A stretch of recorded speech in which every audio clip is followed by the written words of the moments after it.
Good morning, everyone. Could I please call this session to order?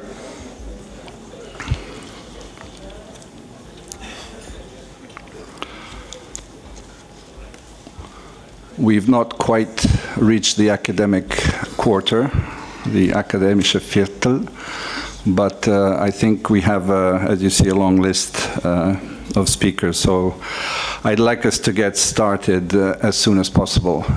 My name is Ivan Vejvoda. I'm the Senior Vice President for Programs at the German Marshall Fund, and also, as some of you know, someone from the region, from Belgrade, Serbia, now living in Washington. I have the distinct honor given to me by the host and organizer, Madam Minister Vesna Pusic, whom I'd like to thank once again for convening this quite extraordinary gathering of those of us who are not the last Mohicans, but a group that really cares about enlargement, the cutting edge of finishing off and consolidating, as the minister said, the territory of Europe. I like to talk about this region as the inner courtyard of core geographic Europe that still remains to be integrated. So we're basically all on the same page here, but we are also fully aware that there is a bit of complacency that somehow this will happen by itself, and that we do not need to focus on this, especially if you go outside the region, or if you're living in the United States, you see that this is not a priority anymore, given all the huge challenges that the world is confronting. Let me just give you a little sense of some of the issues that are highlighted this past month in the United States. There are 50,000 young children that have come across the border from Mexico into the US, coming from countries like Guatemala, Honduras, and others. 50,000 5, 6, 7, 8-year-olds who are now, of course, need to be catered to. So, as you can imagine, this very important part of the world to us, which is small, of course, needs to be highlighted. And as all speakers in previous sessions have highlighted, I think we are here clear about the need for the further European and Euro-Atlantic integration of the region. I'd like to thank the organizers, but also the staff who have done a tremendous job here. Those of us who have organized these meetings know how much work goes on behind the scenes, so really a big thank you to all of you, because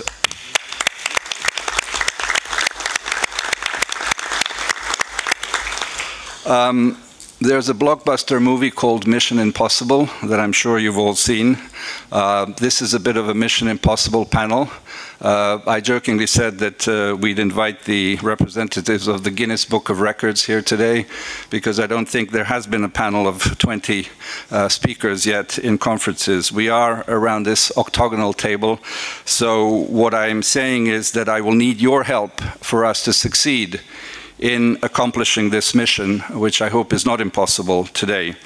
But before we start, we have a very distinguished guest and speaker, Mr. Alexei Meshkov, the Deputy Minister of Foreign Affairs of the Russian Federation, will address the gathering. So, Your Excellency, please, you have the floor.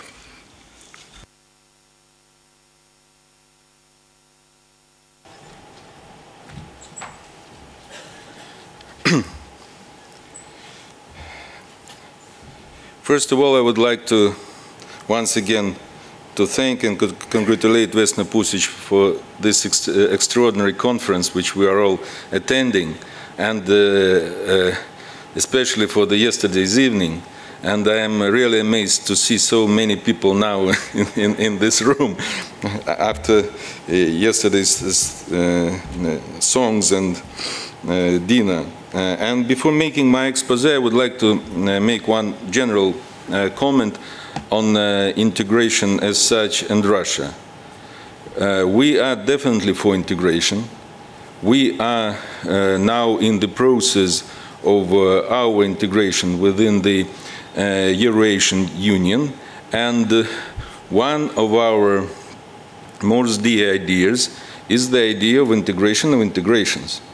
I think that we need more cooperation and more integration in Europe, And by the way, half a year ago, during the Russia-EU summit in last January, our president launched the idea of common economic and humanitarian space from Atlantic to Pacific, and we are ready to cooperate with all our European partners, those who are members or those who are applicants or those who won't be in foreseeable future, the members of the EU, to be engaged in this. We really believe in this very important project.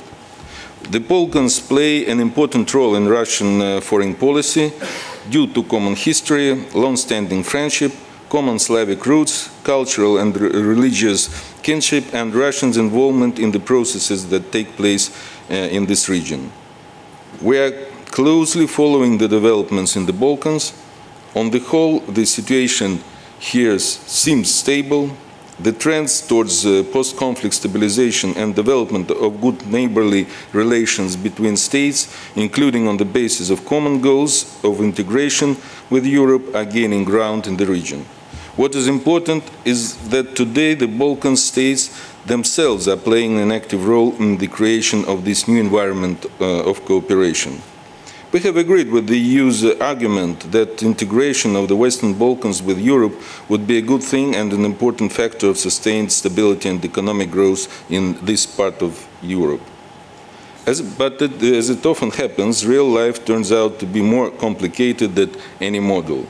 It has been 15 years since the prospects of integration with the European Union have opened for the countries of the Western Balkans.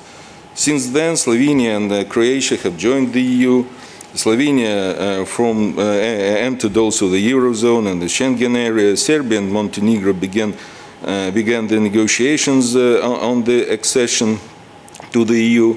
For a number of years already, all countries of the region have been more or less listening to advice coming from Brussels and receiving technological and financial assistance from the Union.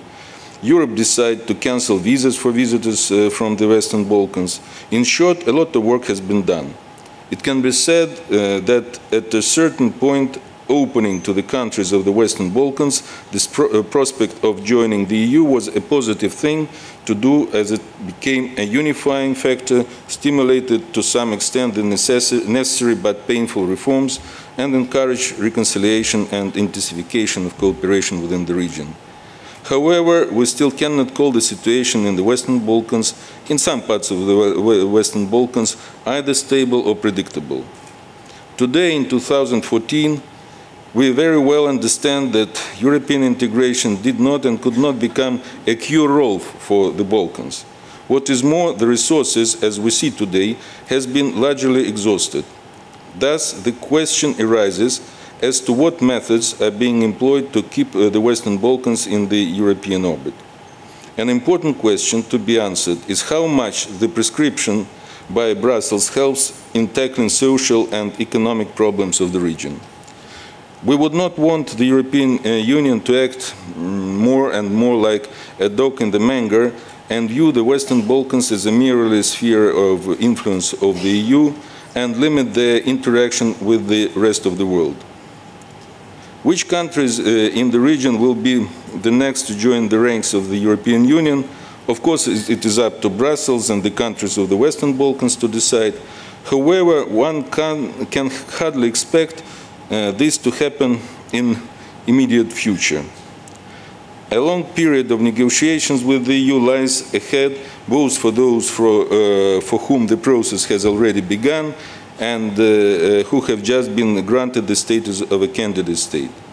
This is why it is increasingly urgent to solve the problem of how to reconcile the focus of the Western Balkans on integration with Europe and the interests of the Balkan states in their relations with the rest of the world. Against the backdrop of events around Ukraine, we cannot help but see how some European forces is forcing the countries of the Western Balkans to join the sanctions against Russia with no regard to their national interest and long-standing ties. Part of the region Second, but other countries continue to resist being drawn into anti-Russian actions, and we appreciate this.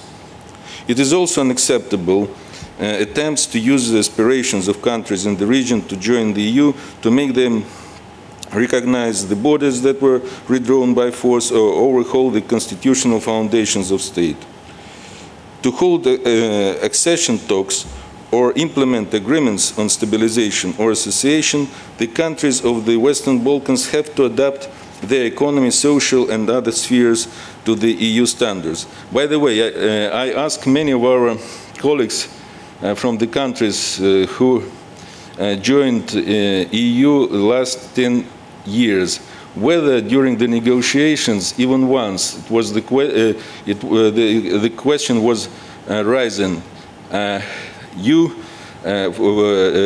the applicant state, we like, for example, this or that law of your state, let's make this law acquis communautaire and write in the accession documents. Never. I never heard nothing about this.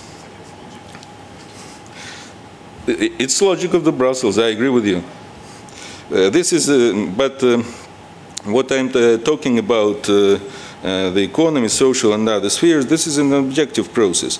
However, the desire of those countries to enter the European Union must not be used as a tool of unfair economic competition. The countries of the region can be asked to choose between Europe and Russia or other parts of the world. Mechanisms should be found to let them take advantage of their geographical position and cooperate closely with partners both in the West and in the East. Of course, it is important for Russia that integration of the Western Balkans in the EU should not create new dividing lines in Europe and should not have a negative impact on the development of our bilateral relations, including those in trade, economy and energy. And by the way, when we work together, we managed to do it. The best example is our relations with Slovenia. We believe that the EU enlargement, by including the Western Balkans, when and if it proceeds to the practical stage, should not prejudice sustainable trade and investment ties and humanitarian cooperation between newcomers to the EU and Russia.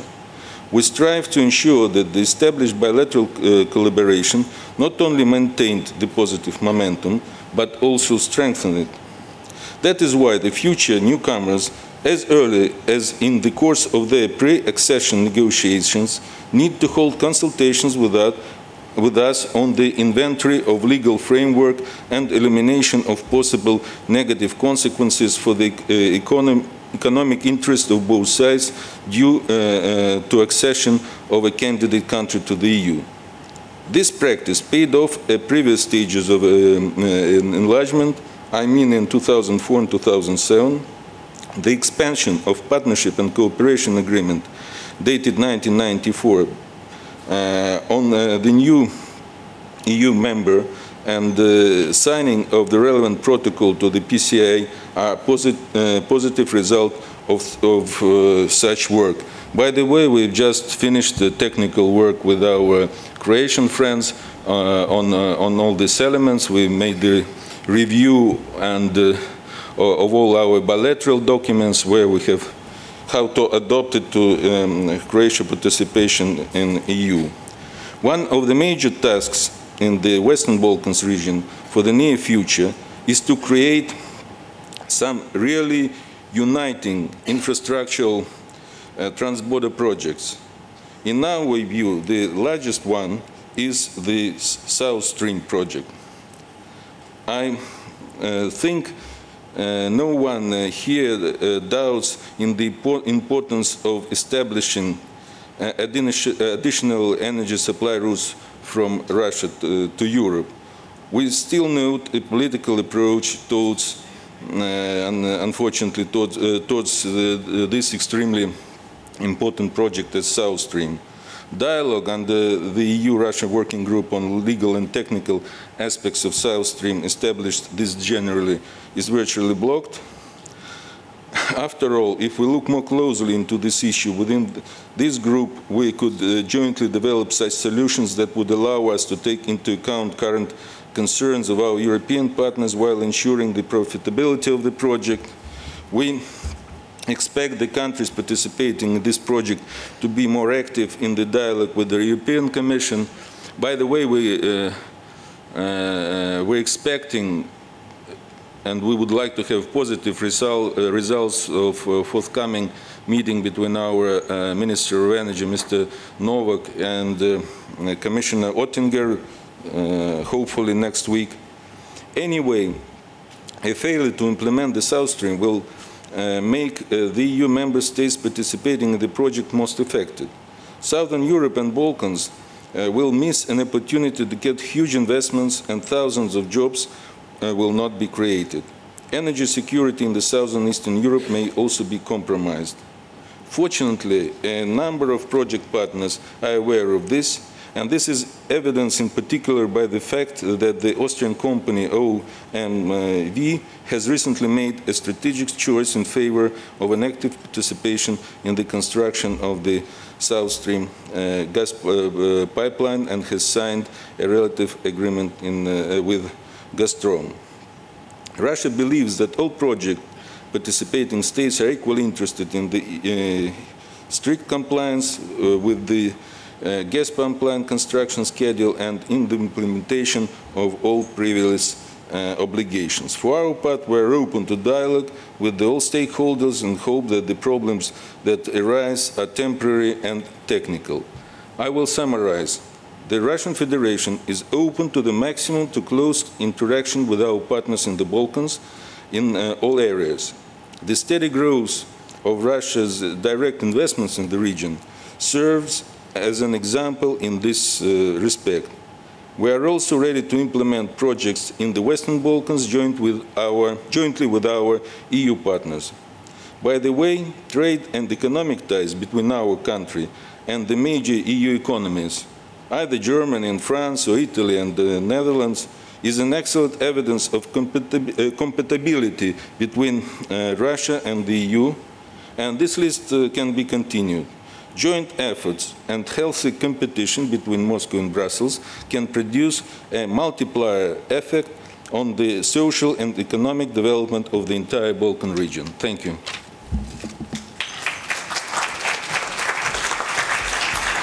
Thank you, Mr. Deputy Minister.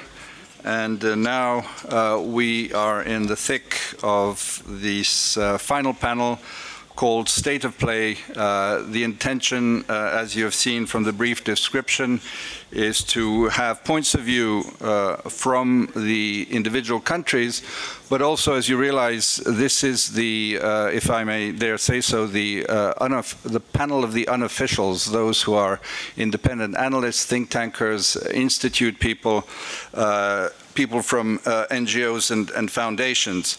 So after the first day and a half of the views of ministers and officials from European countries and the countries from the region, we will hear these voices, which I think are very important. And again, thanks to Minister Pusic for constructing this conference in this particular way.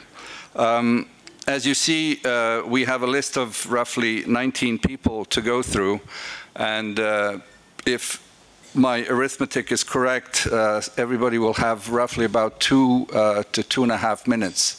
So I will really call upon your self-discipline to help me get us through this. What I will do is go through first the list of people who are from these countries themselves, and then I'll call on our friends and colleagues who deal with this region. And I will start with a person of renown from our host country, Mr. Tvrtko Jakovina.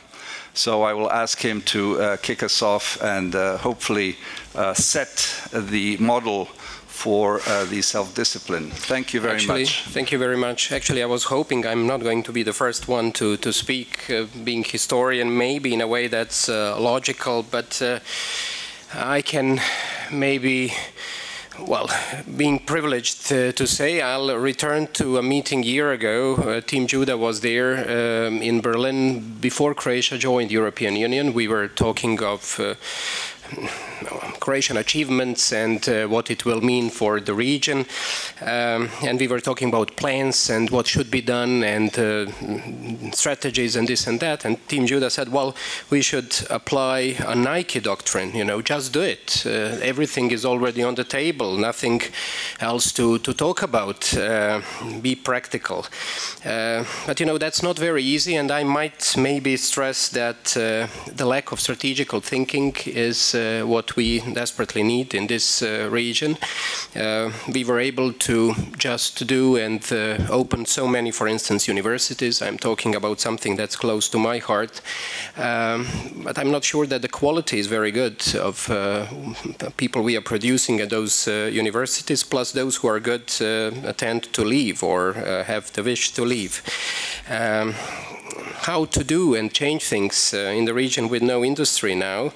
That's also something I'm being pessimist a little bit, not really understanding clearly how we can really move forwards. Do we have national basic consensus on different things? I think that in Croatia we had 2 national consensuses, or 3 over the past 25 years, to win the war and to join NATO and European Union. But after that, that seemed to be, you know, I don't see any more consensuses in this society, unfortunately, and in some other areas that might be even less than in Croatia. However, European Union has still an appeal for all countries of the region, plus Ukraine. And some countries in the east, as we heard, maybe Moldova could be counted as a part of southeast. So I think that not to repeat the mistake, in my opinion, European Union did 10 years ago with the first changes in Ukraine, not to repeat the mistake vis-à-vis Turkey did 12 maybe years ago. I think that knowing all that, European Union should be bolder and approach the region in a little bit different way, bearing in mind that economical order and new economical order in this part of the world is not all. I think that political issues should be tackled first.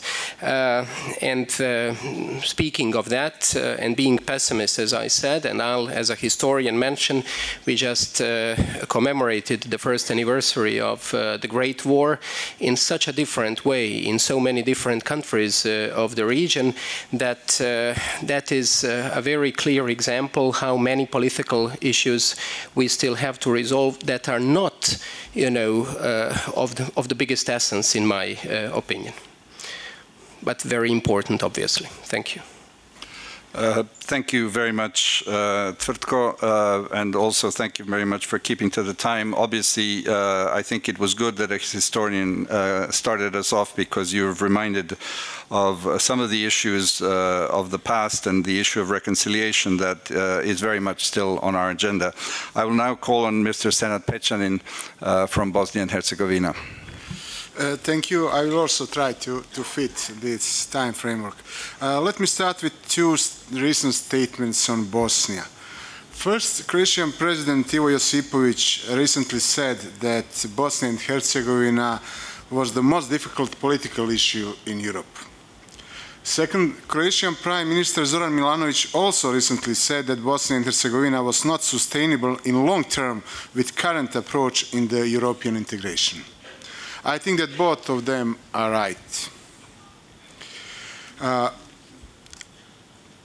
Bosnia and Herzegovina, with given Dayton's constitutional framework, simply could not be a serious candidate for the EU membership.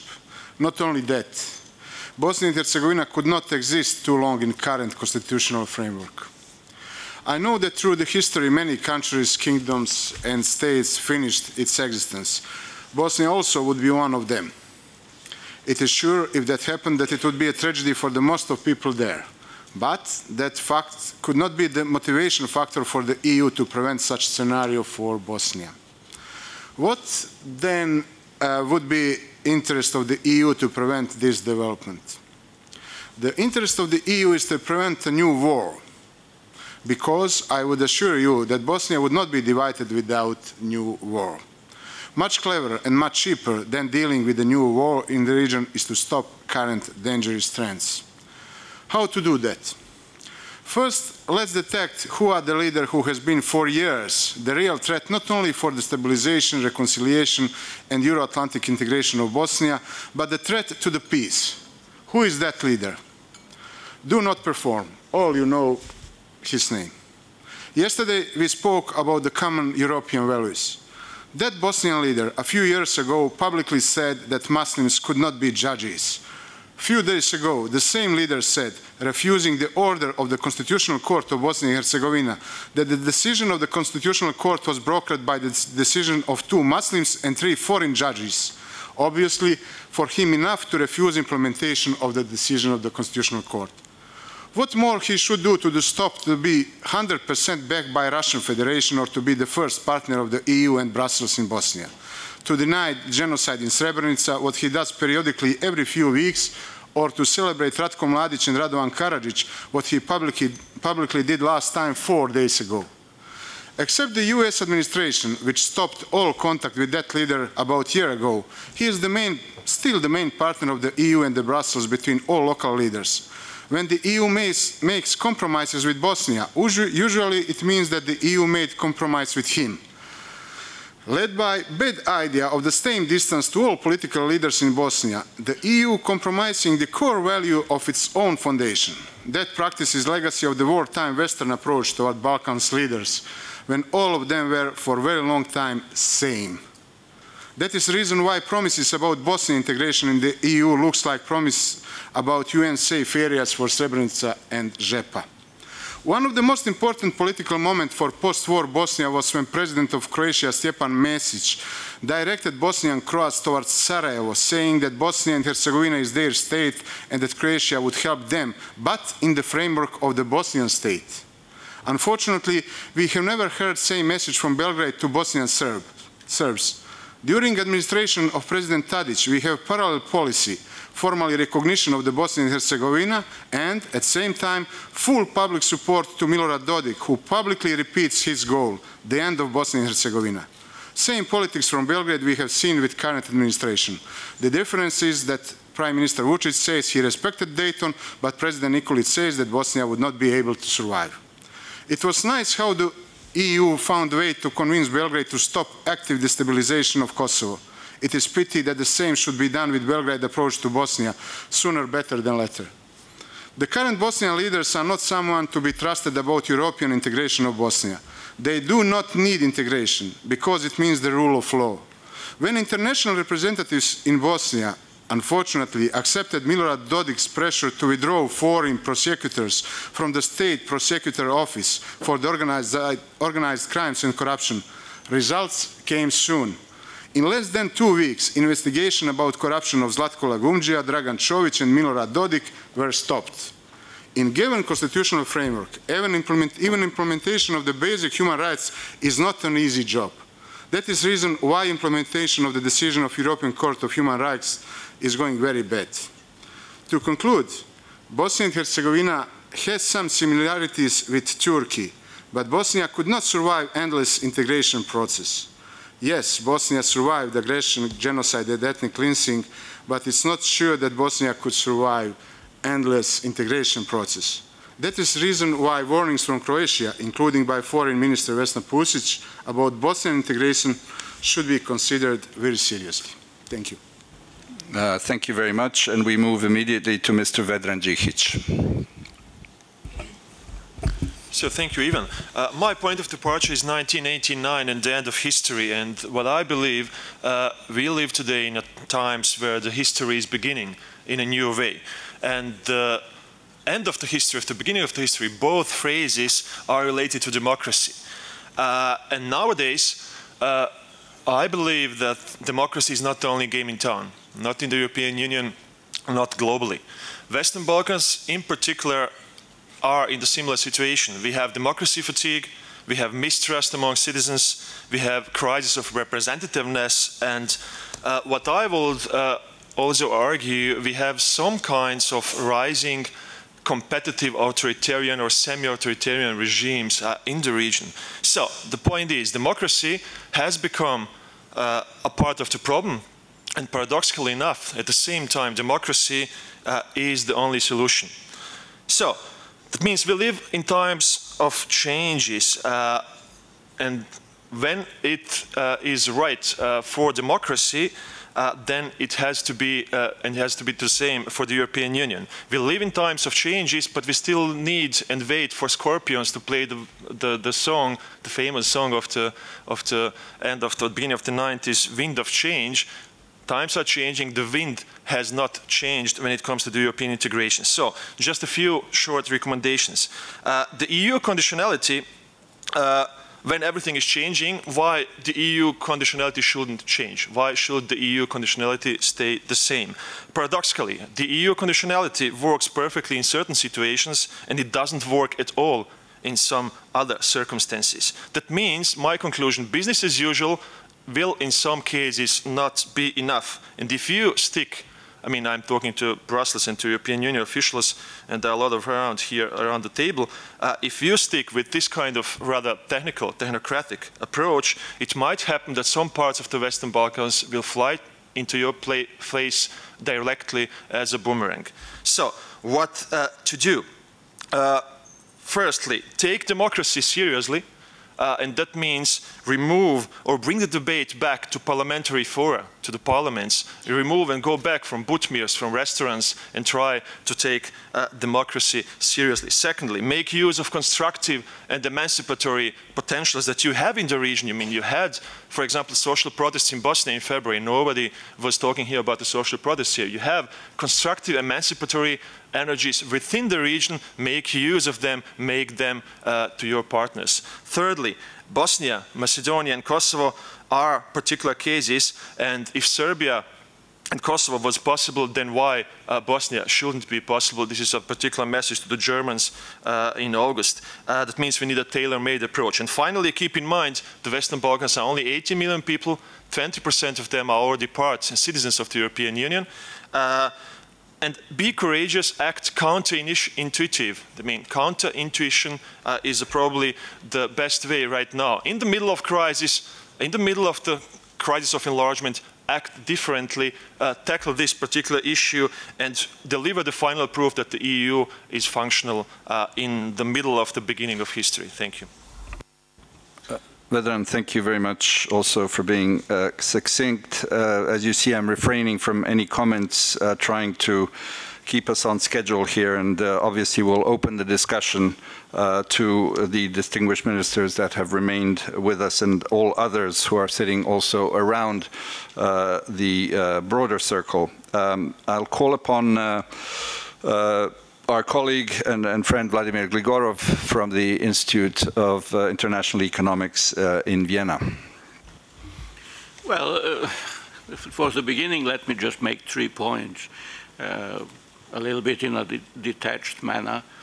One is that I don't think that this is a view I have held for a very long time. I don't think that the pull of EU when it comes to the Balkans is all that strong.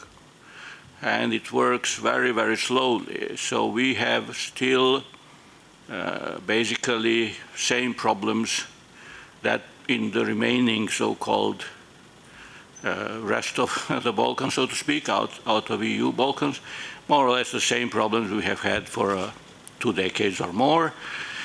So I think the hope is that internal political developments, like we've seen from time to time in some countries, Croatia, Serbia, perhaps maybe in other countries too, Macedonia at some point in time, could actually bring about some solutions to these problems. The problems being obviously Bosnia and Herzegovina, Kosovo and Serbia, and the strange issue of the name of Macedonia. So that's the first point. I don't think that the transformation power on the EU is strong, has been strong, and is not going to be strong, I think, in the future. So that's the first point. The second point is that I have to mention that the region as a whole, and in particular some of the countries I already mentioned, have had probably the toughest time in this crisis, economically speaking, worldwide. And a large part of the region, Croatia here included, but also Serbia, Bosnia and Herzegovina, are actually entering or have never left recession for, this is the 6th year that this is happening. So it is rather amazing that social and political stability has been preserved so far. It's not a given that this is going to continue, given that in the medium term, it is very hard to see much of an improvement. And in the long run, we are looking at a very slow growth prospects for the region as a whole. There are some exceptions, perhaps, but generally that's how it is. The EU essentially doesn't change the dynamics of economic dynamics in the region all that much, either through the process of integration or through other conditionalities once a country like Croatia, for instance, is a member state. So that's the second point. The third point is on the side of the EU. I think we have a serious issue of whether the EU is going to get out of this bad economic development as an EU. If indeed the EU itself goes into the third recession, which is a possibility, then we will have a difficult issue of internal EU developments, and I don't think that the Western Balkans will feature for much in that process. So this is, I think, the state of play in a more general terms. Thank you very much. Thank you very much, Vlado, for your extremely important reminder about the general economic environment that not only the world but this region is the subject of, and how much the peace and stability hinge on that economic base. We move now to Ms. Hedvig Morvaj-Horvat, who is the Director of the European Fund for the Balkans. Thank you, Ivan. What I would like to speak in 2 minutes is the unfulfilled promise and the need of completing the EU enlargement to the Balkans. And that is the title of the analysis and report what was published some 2 months ago by a group, a new initiative which is called the Balkans in Europe Advisory Group. Why is there a need for establishing such a group, and why is there a need for rethinking the process, what is happening and what is shaping the most strongly the future of the Balkans? Because what we thought and what we concluded is simply what is now happening is not enough. The current EU policy towards the Balkans is not enough, and what the governments of the region are delivering right now is not enough. Therefore, unfortunately, we might be speaking here about a very, very long process, and that can have different influences, and that can shape the future of the region in some very bad ways. In that sense, we try to develop different development scenarios which might be happening in the remaining countries of the Western Balkans who have not joined the EU yet. The first scenario we called business as usual. If things go on like they are right now, it might lead to a situation where some of the countries of the Balkans will actually never join the EU, or the process will last very, very long for them. It also might lead to a situation where we will have two groups of Balkan states. One group of the countries which will manage to lead the process in a way which will lead them in, let's say, 10, 15 years to accession, but there might be another group of countries which will wait for a very long time. And we are questioning then the regional dynamics which might happen and which might be developed under such circumstances.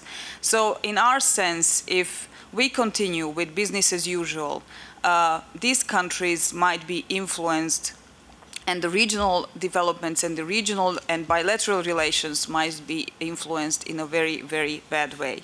The second scenario we call the Turkish scenario. I don't think I have to explain a lot what that means.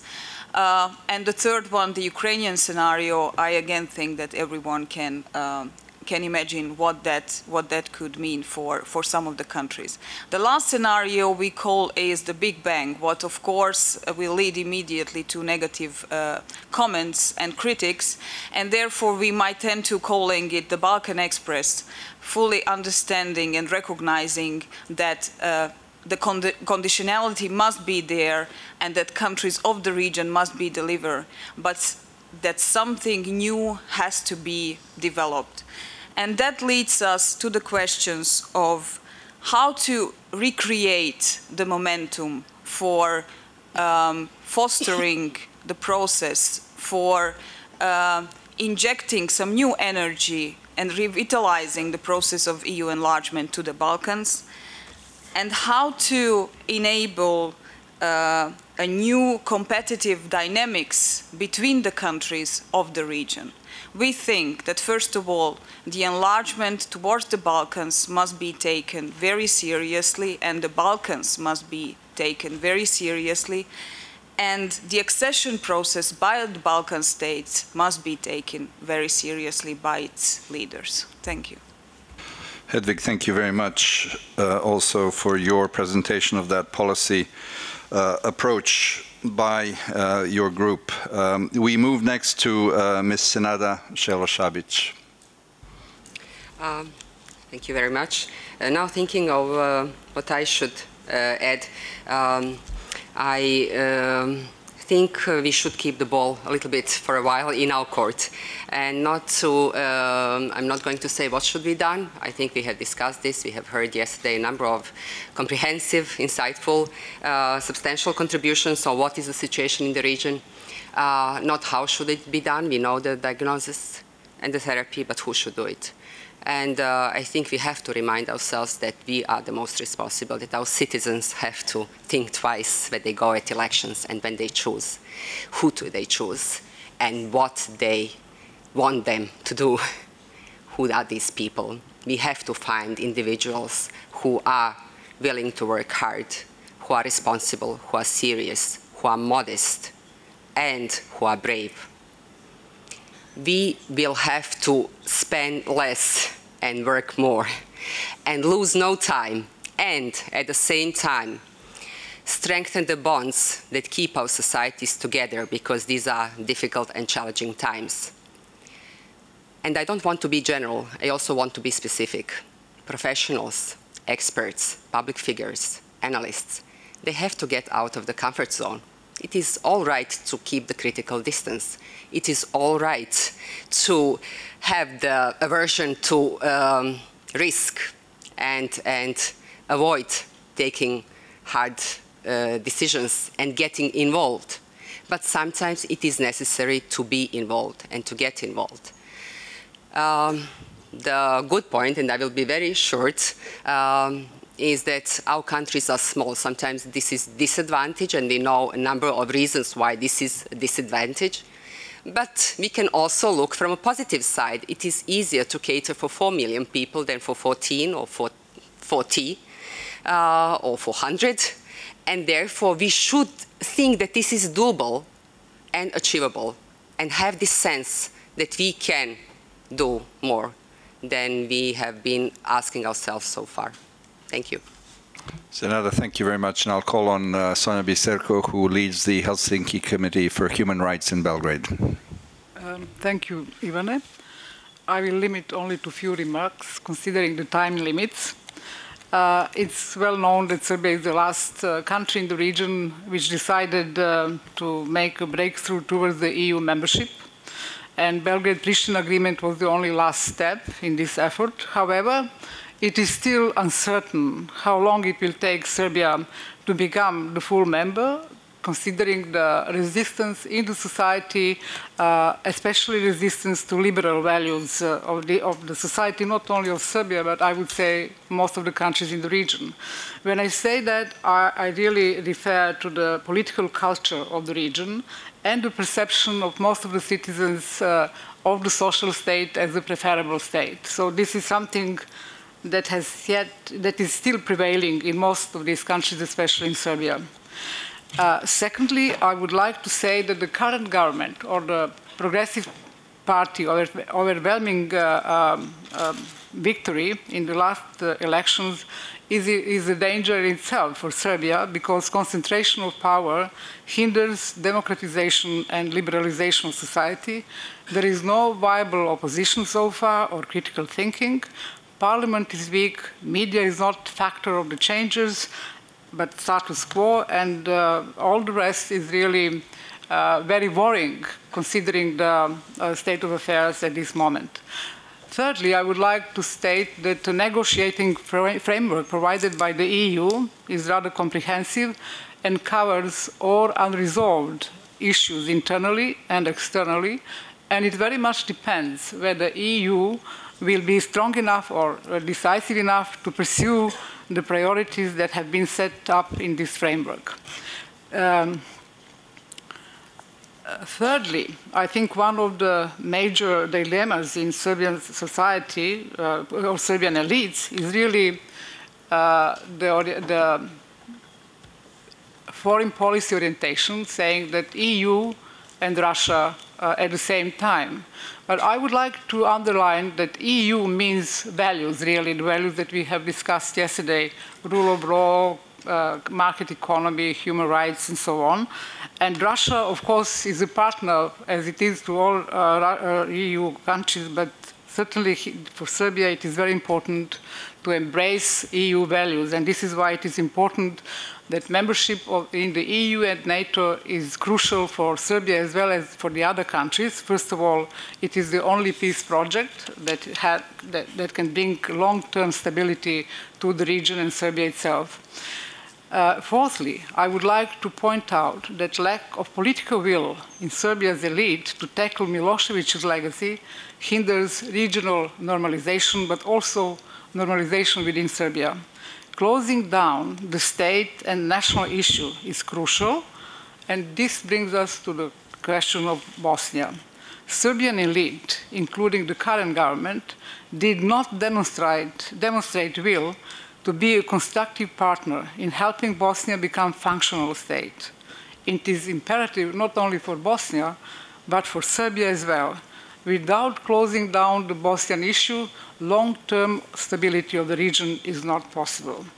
I would like now to only come up with a few recommendations, and they are mostly along the lines that are already heard.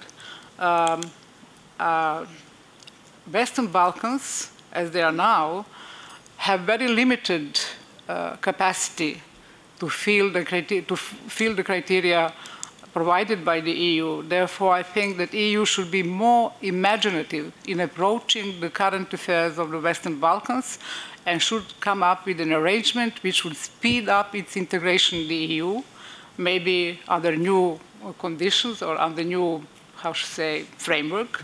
Secondly, EU has to focus only on the societies in the region, not only government, because without internal pressure for Europeanization, it won't be possible for governments to deliver. It's very limited. Economic recovery, as has been mentioned by Vladimir Gligorov, is also essential because democratization and building up institutions is not possible without economic recovery. And lastly, I think the young generations in the region feel special attention. Each state should devote more to the exchange programs, to, how should I say, more dynamic communication among young people in the region, because they are the coming elites that will have to address Western Balkan problems, and I'm afraid at this moment there is very few contact among these young people. Thank you.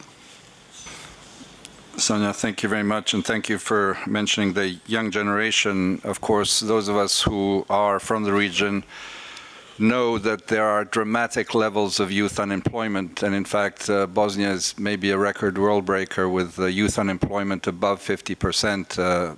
The other countries are following not far behind, so I think the attention that we need to pay to that generation, given the hardships that they're living out and loss of perspective about their future, is extremely important for the subject at hand. I call on Marko Kmezic now to take the floor. Thank you so much. Being a member of academia, it is also part of my profession to be optimistic, and therefore I would like to shed some light of optimism to the process of integrations to the Western Balkans, and therefore I would also like to call for this Balkan Express scenario for the Western Balkans, which obviously does not mean membership tomorrow, but instead it means the perspective of opening up negotiations with all the countries of the region as soon as possible. This would basically mean greater linkage and also greater density of ties between the EU and the Western Balkans, and I believe that this would in fact empower the transformative power of the EU towards the region. I will try to answer some of the key points that I heard in the past couple of days, which are stressed as the most problematic issues regarding the future of enlargement. First is the absorption capacity of the EU. As Vedran said, it is only 18.5 million people living in the Western Balkans, and this is far less than a number of citizens of Turkey or Ukraine or even Romania. Second is the fatigue. We heard the problem of fatigue on numerous occasions, and I believe that this problem does not actually exist, because imagine if tomorrow Iceland and Norway would ask for the membership, there would be no problem of fatigue. Also, if the fatigue is taken seriously, then the question is whether Croatia would be able to enter the EU as it did last year. Thirdly, there is a paradox also about the length of negotiations, because we see that the longer the negotiations last, less prepared countries are for the accession, in fact. And I draw this conclusion by looking at the, for example, Romania and Bulgaria, and at the other hand, probably the most successful accession story, and this is the overnight accession of the East Germany, which basically raises the question of the transformative power and the success of its policies, and also the need for the lengthy and long negotiation process. As we have heard also, Western Balkans are already in the EU, and I draw this conclusion upon the fact that already 20% of the citizens of the Western Balkans have also dual or citizenship of one of the EU countries, and therefore I call upon our partners from the EU to employ three new strategies, and this is to be more dedicated into discussing internally the problems of the EU accession with their own citizens, and also to address the issue of fatigue. Second is the problem Second is that the EU should be more engaged into solving the problem of bilateral relations between the countries of the region and also their neighbors, specifically Greece-Macedonia problem.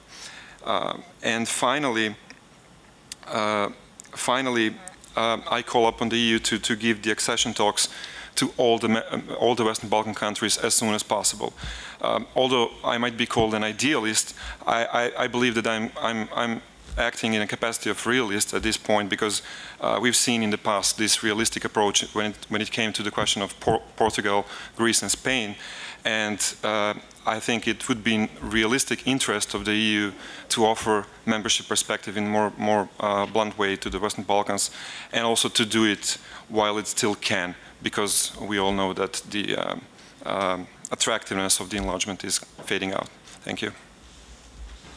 Marko, thank you very much for that. That roughly concludes the list of those who are from the region itself, although I won't go into specific definitions. But before I go to our friends who are specialists on our region from the outside, I'd like to call on an intermediate and important speaker, Goran Svilanovic, who is the Secretary General of the Regional Cooperation Council, as you all know, the follow-up to the Stability Pact, and based in the central office based in Sarajevo. So Goran, please.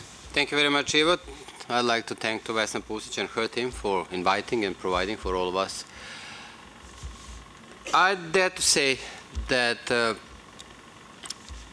with the accession of Croatia to the EU, we have completed one model of accession. Now we are embarking upon, as they would say in Monty Python, and now something completely different. I think that it will not only reflect on the duration of the process, but I would dare to say that now we are dealing with the special cases. I'm sorry, maybe someone feels to be an exception from this, and maybe someone is right, but I would dare to say that the countries which are now embarking upon accession process are special cases. Therefore, I'm not requesting a lowering a bar, nor am I advocating to change the conditionality, but I'm only saying, please be aware, in case of Serbia, we are already having this chapter 35. My advice on Bosnia and Herzegovina would be functionality chapter. But I don't want to continue in this manner. What I want to say is to point out that these are the very special cases which will influence not only the duration, but also the concept of the enlargement in the years to come. And we need to be aware. Second, we have received a message from the European elections. We can read this message differently. The way I read it is that not a majority, but a relevant number of people, of the citizens of the EU, from all EU member countries, have sent us a message, which I read, bring the curtains back. And this message I hear from wider Europe, from different corners in the wider Europe. These two messages are colliding. It's a worrisome message, and I have a lot of trust in the new Commission which is to be formed, that they will decisively continue under the circumstances with the enlargement process, but we have to be aware. It's a completely different game for which we need to be ready. Therefore, a lesson learned for me is that in order to make possible for the EU politicians to advocate for enlargement in the years to come, we need to make sure that we have convinced citizens of the EU that we are equals, and we are not. At this point, they do not see us, and they are not wrong. Both economically, I think that the richest country in the accession process is now not to be compared to the poorest within the EU. I don't know whether there is an exception, but that's basically the idea. So economically, they do not see us as equals, and then I can continue culturally, socially, etc., but I don't want to continue in this manner. In order, therefore, to have a supporting attitude of the politicians, we need to convince the citizens of the EU that we can do better. Therefore, we in the Regional Cooperation Council are completely focused on economy. I would dare to say it's all about economy in the years to come, and in parallel to this, fundamental values. But when it comes to fundamental values, had it been the case several years back that the letter signed by the 4 foreign ministers, out of whom one was around at least this morning, has been accepted by the EU, then it would be with the more of a weight now when whoever comes from the EU approaches us and speaks about the fundamental values and values as such. But it was not accepted, and we see others in the EU, we see them, they see us, and that's the reality. Pity, but it was not accepted several years back. I'll go back to the economy. I think I just want to share with you the idea. Thanks to the supportive attitude of Commissioner Füle and his team, the Regional Cooperation Council has developed the SC 2020 strategy, very much linked to Europe 2020. We are focusing on economy, being aware that only the growth will improve the image of the Balkans in the eyes of the citizens of the EU, and we want to focus there. What we want to achieve through this strategy, it's actually very much linked with what the Commission is developing as economic governance. Frankly and very openly, we would like to see something similar to European semester implemented by the group of the 6 countries which are in the accession process at this point on a regular basis to responsibly focus on the macroeconomic performance. And I think this is what we can add in a process, hoping, and first of all, being aware that this is not enough, but believing that it is relevant for each and every country in the process to try to improve economically in order to win the hearts of the citizens of the EU who eventually decide. Thank you. Thank you very much, Goran. Also, that issue of the perception of our region in Europe is extremely important, and I think that the Dutch foreign minister spoke very eloquently about that. I will now go to Gerald Knaus, who has for many years been leading very successfully the think tank European Stability Initiative. Gerald, please. Thanks a lot, Ivan. Thanks a lot for the invitation again. It's always a great pleasure to be here. To make a few points in a very short time, I brought 50 copies of a new report we just produced. So I will just refer to it and you can then get it and read it. It's called Waiting for Godot in Skopje. It's a fictional dialogue between Vladimir and Estragon, the two characters in Waiting for Godot, the famous absurdist play by Samuel Beckett, where Vladimir complains that the EU is not fair and Estragon says the EU is not strict. Now, Vladimir supports the government, Estragon opposes the government, but they both agree that the EU currently has lost its positive transformative influence in Macedonia. Now, this is based, it is fiction, but it is based on interviews we did in the last year for the Dutch government. We went around Macedonia, and what we found is that the country is great at producing a fantastic Balkan product, which is sophisticated theories where nothing can be done. The cynicism is spreading, and unfortunately the cynicism has eroded the ability of the EU to inspire and transform a country that desperately needs transformation. So what is to be done? Well, there's only one way this can be addressed, which is for the process of accession to be both stricter and fairer. It needs to be stricter for a point that has been mentioned, which is the erosion of support for enlargement in EU member states. Any idea that standards might be lowered or criteria might be waived will hit the brick wall of opinion polls. Look at the last Eurobarometer. Eurobarometer 2013, 60% of people in the Eurozone are opposed to enlargement. The opposition to enlargement has doubled in the last 5 years in countries like Slovakia, Italy, Spain, not the usual suspects. Opposition to enlargement has increased in every single EU member state in the last 5 years. This is not fatigue. I mean, this is a serious problem. Now, how do you convince EU publics that the transformative power of the EU is real and at the same time inspire change in those countries? We have a model. In the last few years, the Commission adopted the approach to convince skeptical interior ministers, and if anybody is skeptical in the EU, it's usually interior ministers, that countries in the Balkans were capable of reform and capable of carrying out extremely tough conditions if they were clearly spelled out. So every country in the Balkans got the same roadmap for conditions for visa liberalization, 45 conditions. All of them got the same, whether they were opening chapters or candidates or potential candidates, so they were all competing on a level playing field. And in the end, the Commission was strict and was convincing to member states. And it said when Albania did not meet the conditions. And it also said when Bosnia did, after the one great effort Bosnian politicians actually made in the last few years in reforming and compromising. Now imagine this, that the Commission would produce roadmaps like this for other areas. And I know what people will say, this is technical, but wait, what is technical about procurement in Turkey? What is technical about food safety in countries with the economies of the Balkans that need to export in this sector? What is technical about public finance management? Or even statistics? Many people in the EU publics no longer believe statistics coming from this region because of the Greek experience. Well, let's work out a roadmap for statistics, and then let's get the Albanians to compete with the Serbs and the Turks on meeting EU standards. I had a conversation last week with the head of the statistical office in Tirana, and he said this would be brilliant. You know, Albania could beat the expectations. We could show that we are better than people think, which was the same as in the visa process. So let me conclude. I think what we need is a process where EU accession both inspires and shows to skeptical member states, the Dutch and German parliamentarians, that the transformative power in the field can actually be shown and proven. And the way to do this is for the Commission to spell out more clearly, more transparently, and in a way that an intelligent 14-year-old can understand what these conditions are, and then have all the countries, from Kosovo to Albania to Turkey to Macedonia, compete. Because the core idea of fairness is that everybody gets the same conditions. And the core idea of strictness is that the assessment is transparent, and those that do well are recognized, and those who don't are also pointed out. Thank you. Gerald, thank you very much, and thank you for your continued passion and energy and your investigative work.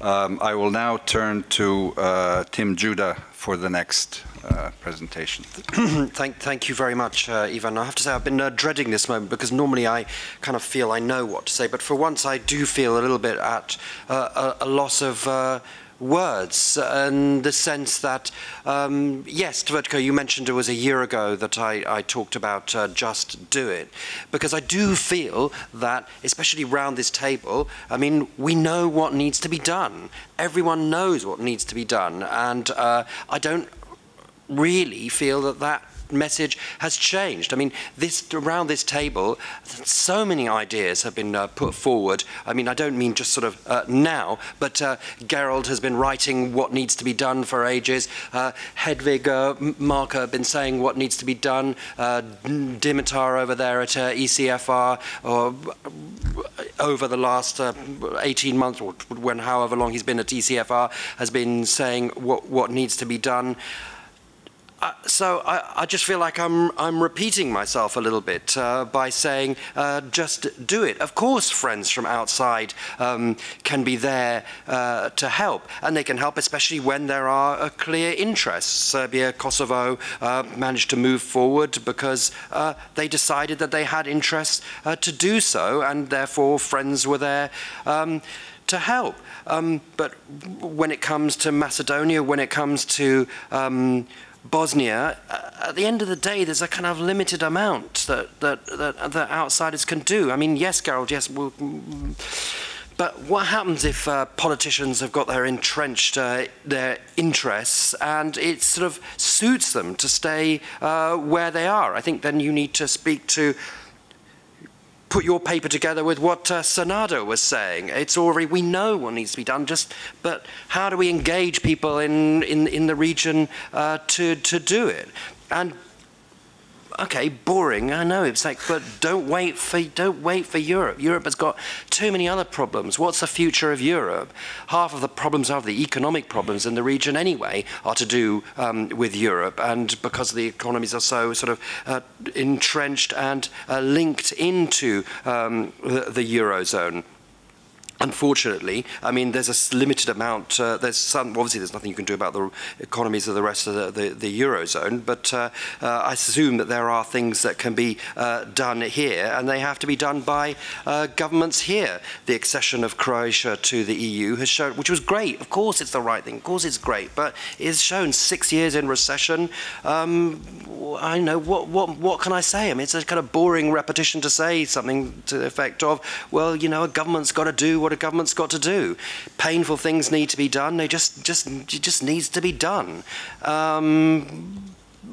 which is, you know, not very, how shall I put it? It's not very inspiring. It's almost a bit banal, but I don't know what else there is to be said about it. I think we do need to a couple of things. I mean, we do need to caution about Vedran. You talked about these kind of worrying authoritarian trends emerging. I think that's certainly true, and we can see that. I'm speaking as a journalist, and I know that my colleagues in the media in Macedonia, in Serbia, here, in Bosnia, everywhere have got their problems, all related to government interests and as I say, this authoritarian reflex. One person who's not here, but who's often with us in these type of gatherings, and I think who would have quite a lot to say about it at this moment, is a colleague and friend of all of us, Dunja Mijatovic, the OSCE Freedom of the Media representative. So keep an eye on that. Please don't forget that authoritarian reflex being expressed through the media. Otherwise, as I say, I come back to I don't know what new to say. I mean, we know what needs to be done. Everyone outsiders can help, but the energy has got to come from here. I mean, it's boring, but sorry, but that's the truth. Tim, don't despair. just continue doing what you're doing. And you are one of the rare journalists who has stayed with this region. Many of your colleagues have moved on to, quote unquote, more exciting places and wars in the world, but you have decided for The Economist to stay with us. And I think I speak for all of us to say that when we read The Economist, we know that we will have an insightful view of the particular places that you write about. I will now call upon, in the most positive and respectful sense, the doyen of this meeting, Mr. Budimir Lončar, who has been a renowned and senior diplomat in these territories, and in former Yugoslavia was the federal minister, and now, of course, is an advisor to the leadership and the president. So, Mr. Lončar, please take the floor.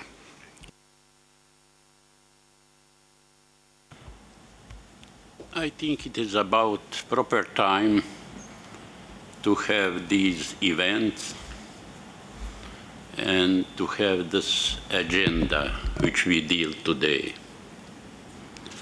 Western Balkan is and should be addressed as Europeans' internal urgent problem, because the integration of Western Balkan will make finally European one and free. Will also contribute to building a European foreign policy and adapt to the reality of a rapidly changing world. Jacques Delors, former 3 times president of the European Community, recently called on the European leadership to do that. In this framework, we have to see the situation which we deal today with.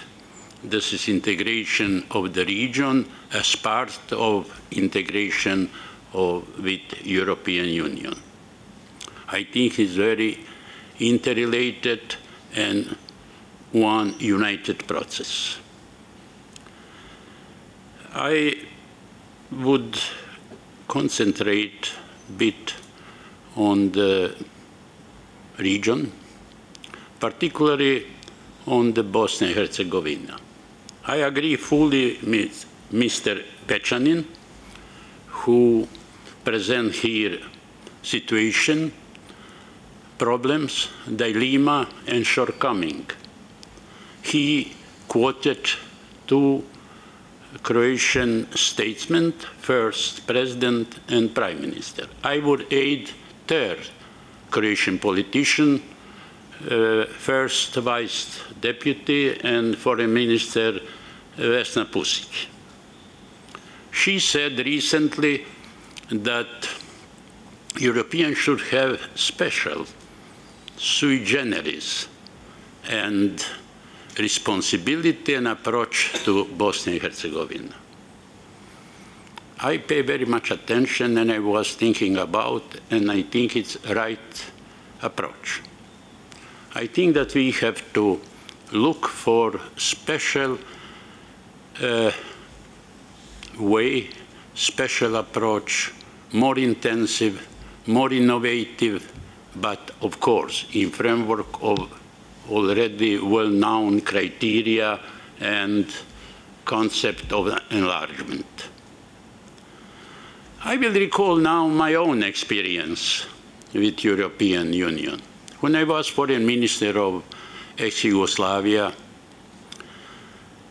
then I make surprise for Yugoslav public opinion as well as for the European colleagues. It means colleagues from European community. I initiate in December 1989 association Yugoslavia with European community.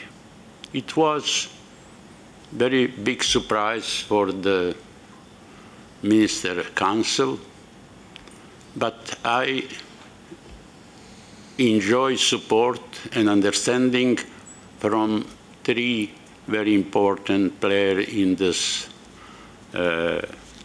gathering, from Foreign Minister, Deputy Chancellor and Foreign Minister Hans Genscher, Foreign Minister of Italy, Gianni De Michelis, and particularly it was very strong advocate of that former foreign minister of France, Claude Cheysson.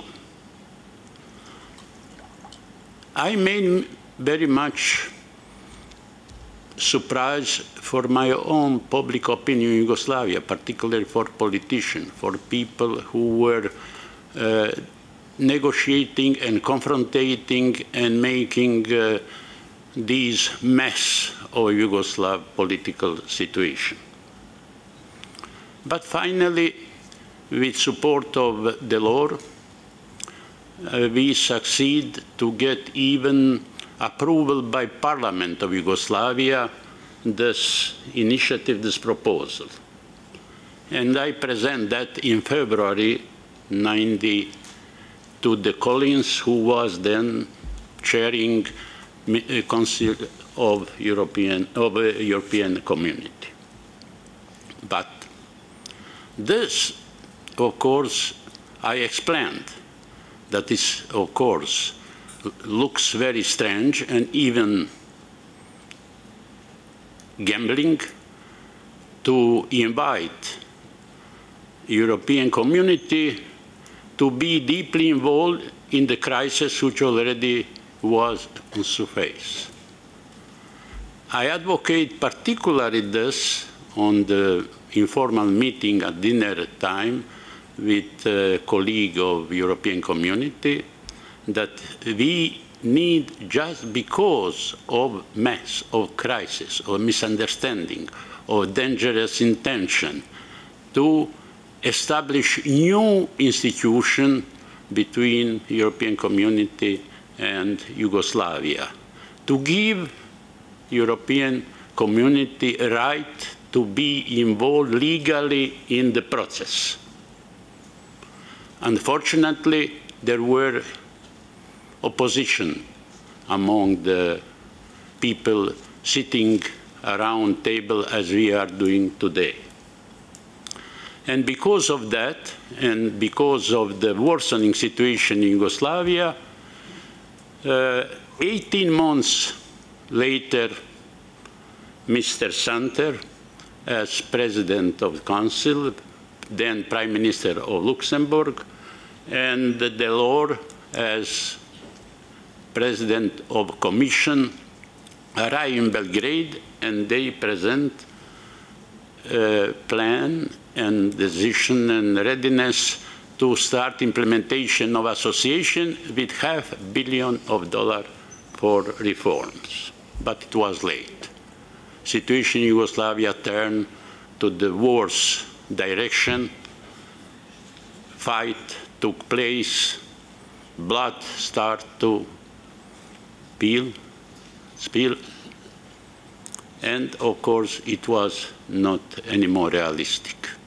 I think that this is a good lesson for today even, in spite that this long time ago happened. I think that we should consider Bosnia and Herzegovina as very urgent problem. This is core of and crossroad of region reintegration, of stability, and of moving in reforms and toward European Union. And I think that the European Union, having own experience with Yugoslavia, should be today more bold, more energetic, to impose own policy on Bosnia and Herzegovina. I think that very distinguished job of Valentin and Ambassador Sorensen should be elevated and should be even redefined as new institution of European Union, of course, in framework of already well-known standard for enlargement. This is how I understand message by present First Deputy Prime Minister and Foreign Minister Vesna Pusic. Maybe I misunderstood there, but this is my opinion at least. I thank you, and I would call again that this gathering should send strong message to the Brussels, to present people here, that this region needs two things: more acceleration on work, and special and particular bold, energetic involvement in situation in Bosnia and Herzegovina. Thank you. Thank you very much, Mr. Lončar, for reminding us of that very unfortunate history and of your efforts and the country at that time. As we know, Mr. Santer then spoke about the finest hour of Europe. Unfortunately, that hour passed, and I think we all agree, and that is the purpose, I think, of this conference. And I think that Minister Pusic has convoked us here to send a strong message about the need to move more energetically. I'll ask Dimitar Becev now to take the floor. Dimitar, thank you. Thank you, Mr. Chairman, and let me extend my gratitude to our hosts and personally to Vesna Pusic.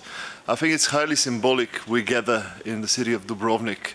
If you go back to its illustrious history, you'll see that those Ragusa merchants of old days, they did know a thing or two about integration and about roaming freely in a world of no borders. They extended their networks all the way to Constantinople and the Black Sea, incidentally not in Crimea, where their competition was the Genoese. But one thing the Dubrovnik merchants knew was not acquis communautaire, but they certainly knew about supply and demand. So now let me tell you my few thoughts about supply and demand, a few integration in this region.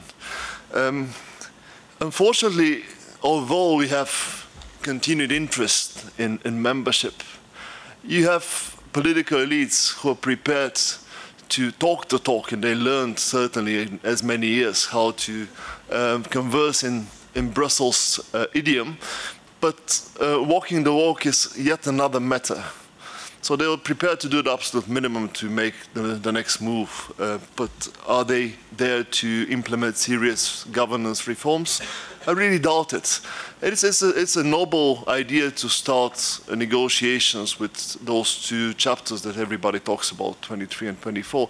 This is a necessary condition, but I don't think it's a sufficient condition to see change unless there is political will from the inside.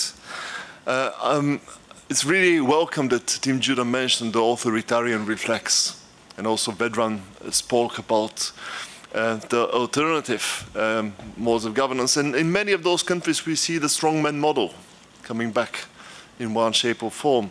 We need not go into names. It's more than just one single country in the region.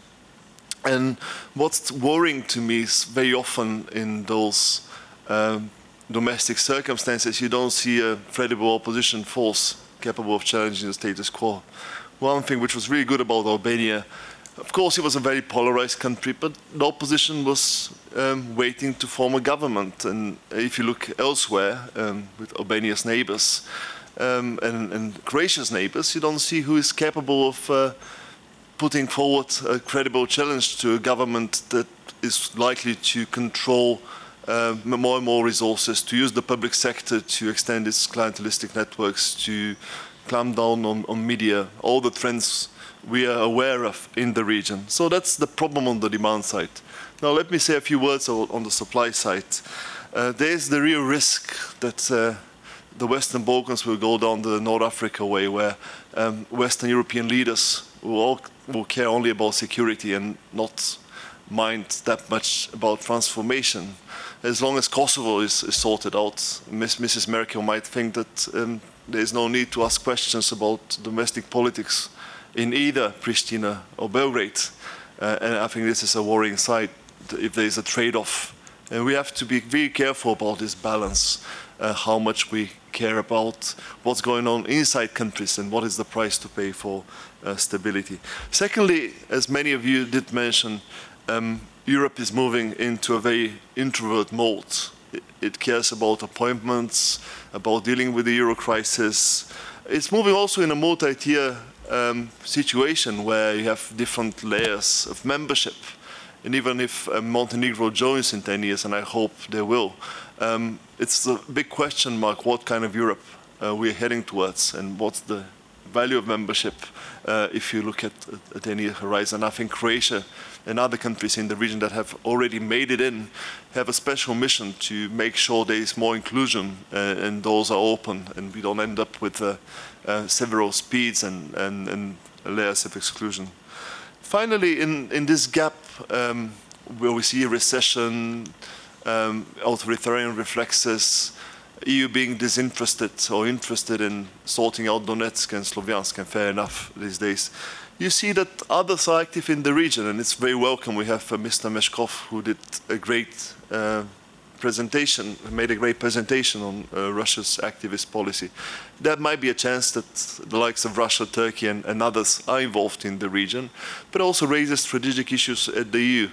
Are we partners or are we competitors, something in between, and how regional elites respond to this new situation? And the EU is the main player, but not the only player, and I think we should recognize that fact. So by way of conclusion, I think what we really discuss here and what is at stake is enlargement as a transformative power. It's incumbent on us as policymakers, analysts, observers to identify ways, means, also actors who are capable of recovering this transformative mission, because what we have now falls short of this bold vision that we had 10 years ago. So thanks for your patience. Thank you, Dmitar. And right next to you, Mr. Stephen Blockmans has the floor now. Thank you very much. I would like to make a very practical point in response to Mr. Mogherini yesterday, who expressed an unequivocal yes in response to a question by Tim Judah, whether the next HR could replicate the model of the EU-facilitated dialogue between Serbia and Kosovo to solve both the name dispute over Macedonia and to break the internal deadlock in Bosnia-Herzegovina. Now, while I sympathize with the idea that the EU should play a more active role as a mediator, I'm afraid that copy-pasting the facilitated dialogue model is not a solution. The name issue is not a dispute between a candidate and a potential candidate, but rather between a member state and a candidate country. And outsourcing the dispute settlement mechanism to the UN, to my mind, is better to maintain the objectivity and the neutrality of the process rather than risk compromising the position of the High Representatives on the hands of an unhappy member state party to the dispute. Moreover, I'm not convinced that the other 27 member states would agree to abandoning the UN track. I would rather see the HRVP persuade Greece and indeed the other 27 member states to compromise in the Nimitz process and live up to the judgment of the ICJ, thereby allowing the Council to follow up with the Commission's fifth, soon perhaps sixth, consecutive positive recommendation to open accession talks, rather than allow the member states or certain member states to undermine the Commission's authority to lead the technical process of the enlargement policy. I would invest in a role of, for the next Commission as an independent and supranational institution in helping to settle some of the remaining disputes, akin to the facilitation between Slovenia and Croatia. One particular model which of more active mediation provides a source of inspiration. I refer to the attempts by Commissioner Füle and his staff in a high-level dialogue on the accession process, which started at the end of June 2012, and which unfortunately has not been successful up till now to move the political leaders of Bosnia and Herzegovina to find a solution to the Sejdic-Finci and indeed other issues. But to amplify, and that will be my last remark, to amplify points made earlier, in order to successfully push for better political and economic governance, this high-level dialogue should go hand in hand with a more systematic and intense dialogue with civil society. The plenums demonstrated a potential role for civil society and citizens groups at local level in overcoming the political deadlock in Bosnia-Herzegovina. And their voices must be heard so that the constitutional and policy solutions put forward reflect their concerns. Thank you very much. Stephen, thank you very much. And now the floor is to my dear friend and colleague Jacques Rupnik from Sciences Po and the Centre d'études des relations internationales. Thank you, Ivan. Well, almost everything has already been said, but not by me, and therefore I've been just crossing things that I have already heard, and I will therefore hopefully keep to my 3 minutes. Just to follow what has been said by Dimitar about other actors in the region, frankly, yes, Russia, important energy actor, but does anybody really in the region look to Russia as a political model, economic model, or anything? No, not seriously. So keep relative perspective. Secondly, Turkey, okay, Turkish Prime Minister Erdogan comes to Pristina with Kosovo Prime Minister and Albanian Prime Minister and says, Kosovo is Turkey, Turkey is Kosovo. Okay. Does anybody think that that means, you know, government in Kosovo will abandon its European perspective? No, just put things in perspective. So yes, Vlado said the pull of the EU is no longer what it used to be. Perhaps, I'm not entirely convinced. If I look at actually the most important development that we've had recently in the region, that is the Serbia-Kosovo negotiation. This is the most positive and the most significant development in the region. It was made possible under the European perspective, only, I think, related to that. And there you have the parallel between, let's say, Vučić and Sanader. You know, Sanader was not a supporter of the European project, and eventually, you know, he steered the course and turned around his party. And I think the Serbian Prime Minister also is doing something similar, not because he suddenly converted to European federalism and the great ideals of Jean Monnet or I don't know what. No, because he's a Euro-realist, you know, from Europhobe to Euro-realist. This is a path, maybe not a glorious one. Everybody can have their reservation. I think this is a tremendous achievement, and sometimes Euro-realism is better than a lot of empty talk that one hears and no delivery. Second story, this was the first story, let's say, story of Euro-realism. The second story, I would say, is that of missed opportunities. Remember, Macedonia became candidate 2005. It was moving in the right direction, economically, politically, etc. 2008 came, the great setback, the veto from Greece in the NATO summit, etc. And from then on, you have a process of regression, domestically, politically, and on the European agenda. That has not prevented Weimar to get re-elected. And the economy has something to do with it. Incidentally, the countries that are close to the EU are not the ones that are doing best economically. Slovenia is financially in trouble. Croatia is in a recession for 6 years. And meanwhile, you have countries, this is borrowed wisdom from Vladimir, of course. He's my main source on the economy of the region. So I immediately give the footnote, you know, as I'm speaking. But that is it. You know, you look, Albania, Macedonia, they're not doing as badly as one thought. But politically, there is regression, nationalism on the rise, the ethnic polarization within Macedonia on the rise, and this really brings us to the question of what do EU member states that are in the region or around the region, what do they do to become vectors of integration? Well, in this case, this is a clear case where you have a country that is not a vector, indeed exactly the opposite. And I thought that the financial crisis which, you know, when Greece was bankrupt, basically, and being bailed out, I thought this was an opportunity, maybe, for Europeans to say something to Greece on this issue. Okay, there is something like European solidarity on the economic and financial front, but maybe you should bear that in mind on other areas as well. So that is a second story of missed opportunity and the cost of it, of course. If you miss certain opportunities, you have regression. It's very hard to get back on track. A third story would be Bosnia and the change of paradigm. You know, for last, what, 10 years, since the last 10 years since the attempt to change the Dayton Constitution.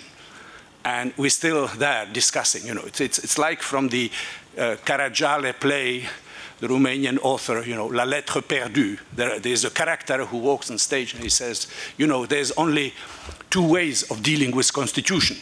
Either we have to keep the old constitution and we change it on all the fundamental points, or we adopt a new constitution and it must be identical to the old one on all the fundamental points. Okay, and the main character, Dodik and Silajic, are representative of these two attitudes, you know, and we are getting absolutely nowhere. What's happening meanwhile? The change of paradigm, as I say. February, you have a social movement who say, bunch of corrupt politicians, elites that have been using this Dayton framework for clientelistic purposes, and we are no longer interested in that. Corruption and unemployment are the real issue of Bosnia. We are unemployed in the 3 languages, as the slogan was in Sarajevo, including in Sarajevo. So there, I think, is for Europe the wake-up call. You know that, yeah, maybe the 20th anniversary of Dayton could be yet another opportunity to put pressure to do something about changing the constitutional framework. But the real explosive issue will be economic and the social issue that is coming up. Final word on state of play in the EU. I don't have time for it. This would be, but I think Ivan referred to Minister Timmermans' speech. I think he summed it up perfectly, and it was important that he said it here and that he said it in this very straight, perhaps undiplomatic way, but that's how the state of play is within the EU. I think the economic and financial crisis has revealed the shift from what used to be the East-West divide, that is no longer the crucial thing, to the North-South. And the Balkans are at the receiving end of both, East-West and North-South. Tough luck, you know, you are in that particular corner. And to add difficulty, we no longer have the, as it used to be, the call about how to Europeanize the Balkans. Now we have Balkanization within Europe. We have, you know, we have a coming referendum in Catalonia on independence. We have a coming referendum in Scotland.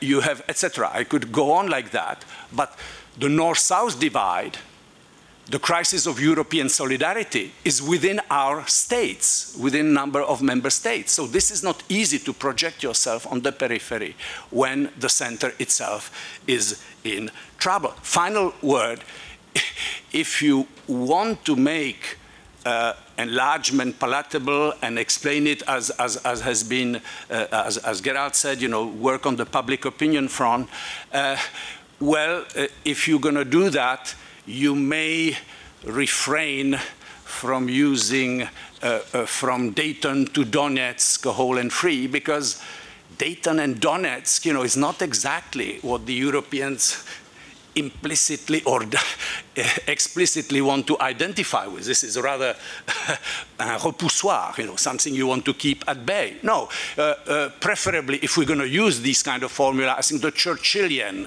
you know, from the Baltic to the Adriatic, that sounds like a better version to convince our skeptical public opinion. Jacques, thank you very much for your eloquent presentation of the challenges. And of course, this region has never been averse to big challenges. So we're confronting new ones as we go ahead. Let me do a mileage post report back to you. We have gone through 15 speakers. We have 4 more. But here I'd like to interject, since we have the privilege of having the EU Commissioner on these issues, to do a kind of first callback to the speakers. After Commissioner Füle, I will have the 4 remaining speakers, and then we'll open it up to discussion. And I can say that we're not doing bad, frankly, on the timing. So applause to all of those who have been very strict on the timing. Stefan, please take the floor. Many thanks, Ivan. And actually following what Tim, Goran, Senada, and just Jacques said, a couple of points, and I hope, although I may not excluding that they might raise more questions than offering you answers. The point number 1 is, as we are coming out from the biggest economic and financial crisis hitting the European Union, but not only, but also this region, we have to be careful for not turning an enlargement into the victim of that crisis.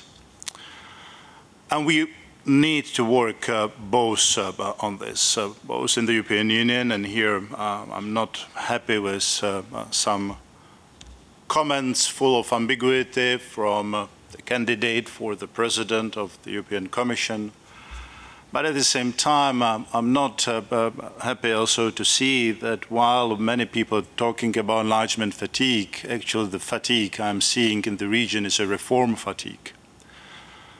Point number 2, the enlargement, the way we try to put it together the last 5 years is not only to be a technical and technocratic process, to be dynamic, one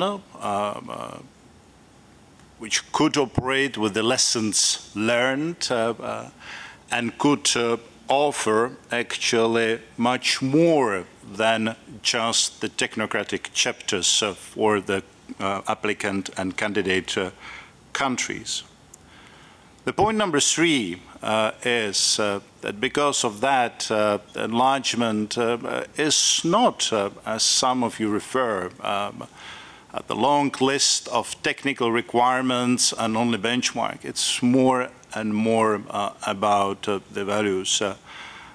And that would be my recommendation, to stick with that unless we will fall even in a deeper crisis, because when we will face the crisis, or if eventually we face the crisis of the values, the very basis of the European Union standing on, we all might have problem. Point number 4, despite what some of you refer to, there are clearly defined conditions, benchmarks, and requirement. There are. It's because of them Albania was able to receive the candidate status, because it delivers on 2 clearly defined benchmarks concerning the fight against corruption and organized crime. And Albania is having now clearly defined 5 key priorities for the Commission to open, to recommend the member states opening of accession negotiations. Why Serbia has opened accession negotiations? Because it has delivered on clearly defined conditions to open accession negotiations. Why Bosnia-Herzegovina has not been able to send a credible applications to join the European Union? Because it has not delivered on a clearly defined preconditions to address Sejdic-Finci. Shall I continue? Point number 5, there is a bigger picture. Actually, here I was struggling, the Deputy Foreign Minister, whether to put first the annexation of Crimea or the creation of Euro-Asian Union. The rules being changed in the whole Europe, and we need to take that into account. But I'm saying that only to underline the 2 things. First, that we had actually a rather good trilateral discussion yesterday in Brussels with very good joint conclusions. Very much recommend to all of you to read. And second, and second, that we are still committed to create, taking into account two integrations project in Europe, this economic free trade area from Lisbon to Vladivostok. Point number 6, it's all about the credibility, and the credibility on the candidate and applicant side and the credibility on the EU side. No issue here. But again, we have offered you more than technical process. Number one, by addressing the fundamental first through the chapters 23, 24, the rule of law, the fundamental freedoms, the reform of the judiciary, to address those issues not at the end of the accession process, but throughout the accession process, is a new feature, which is extremely important because only delivering on this track record rather than ticking off the boxes, you or your politicians in your countries will be able to deliver on the changes on the ground, not by the time of joining the European Union, but tomorrow or the day after tomorrow. The economic governance is exactly how Goran has said. We already have introduced, and we will start this process by the end of this year, at the beginning of the next year, bringing all the candidate and applicant countries, all the 6 countries, in what I would call the EU semester minus, which we will move closer and closer to the European Union. Does it mean sort of a new requirements and making the enlargement more difficult?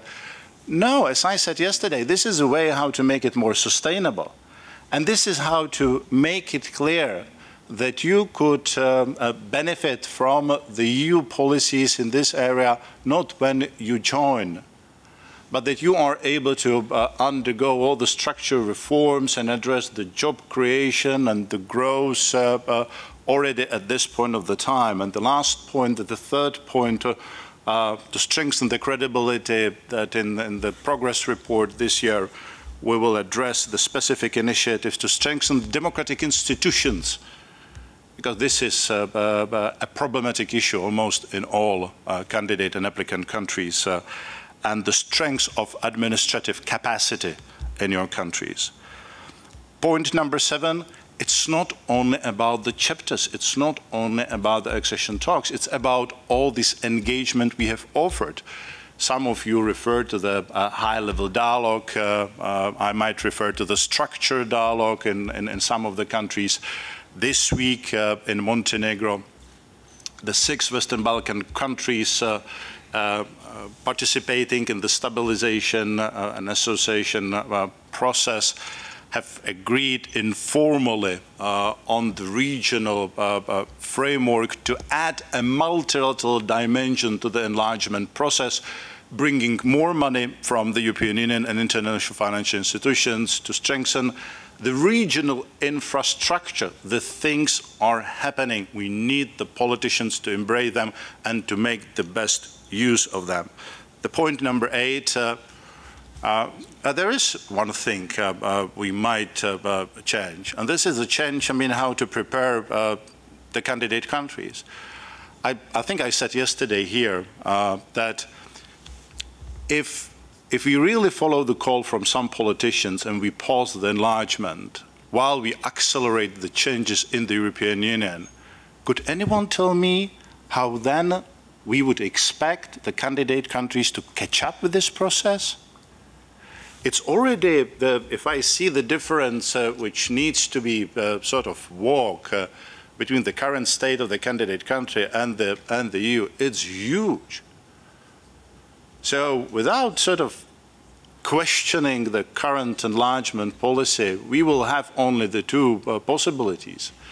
Either to partially prepare the candidate countries from within the European Union, or we will have to come out with a concept which will be different from the current one, and it is that the candidate country needs to deliver on everything, on all the requirements from the very beginning, despite the fact that some of the member states are not delivering on everything at the same time. And that's exactly, that's the point I made yesterday. And if you have a minute on my last point, point number 9, Bosnia-Herzegovina, which is sort of bringing me again to the point number 4.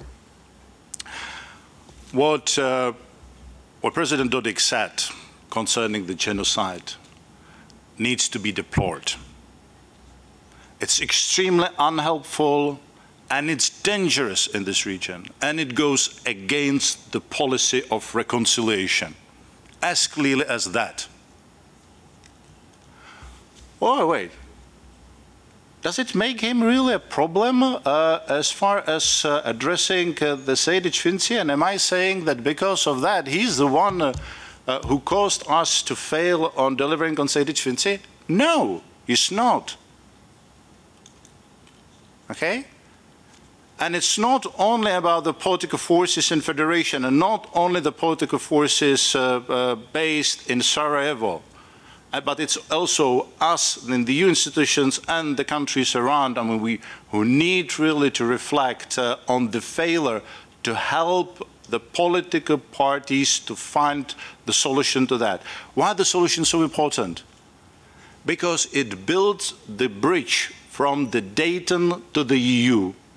And if you walk through that bridge, then within that EU framework, you could use all those powerful transformation instruments you refer to help that country to address a number of other, and I agree with you, even more important questions. Thank you very much. Thank you, Stefan. And appropriately, this is a good segue into the last 4 speakers, and I'll ask the High Representative in Bosnia, Valentin Inzko, to take the floor. Valentin, please. Thank you very much, Ivan. I had prepared such a nice speech, you know, historic statement, but I will just read the first sentence.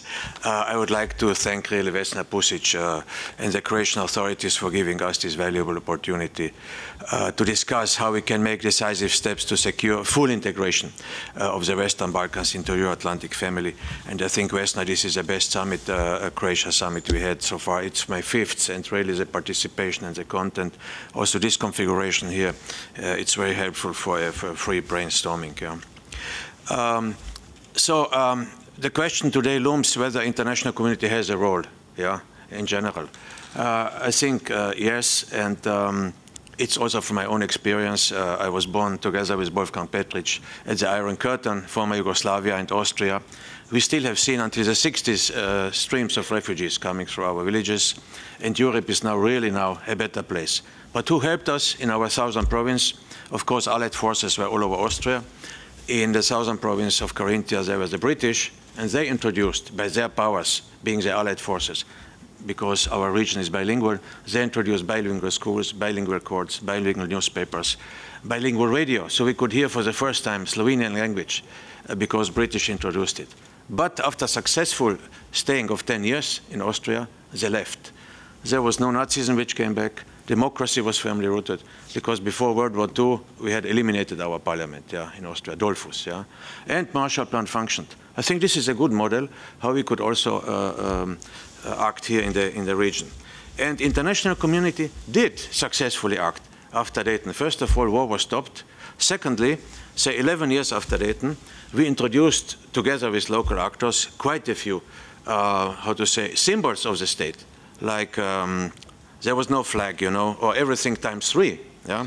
There was no national anthem, no currency, no common passport, no tax authority.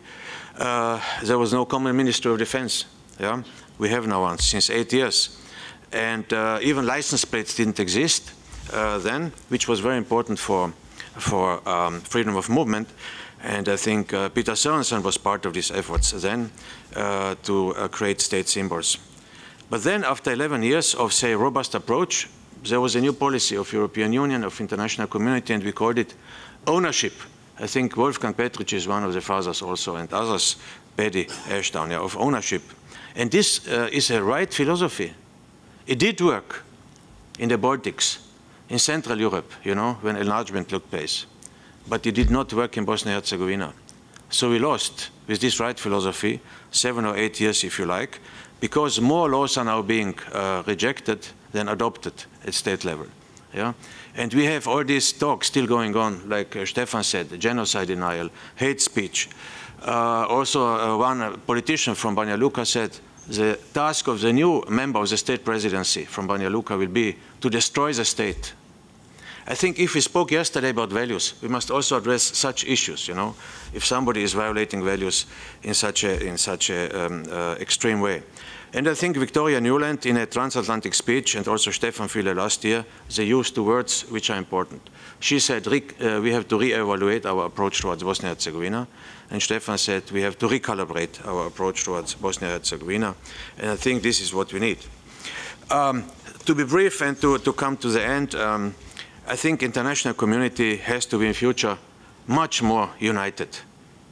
Secondly, we have to be more prescriptive. And we have heard many examples today also from Gerald Knaus, how in the area of the Ministers of Interior, where also Ivica Dačić played a very important role, how it functioned in the Balkans. Yeah?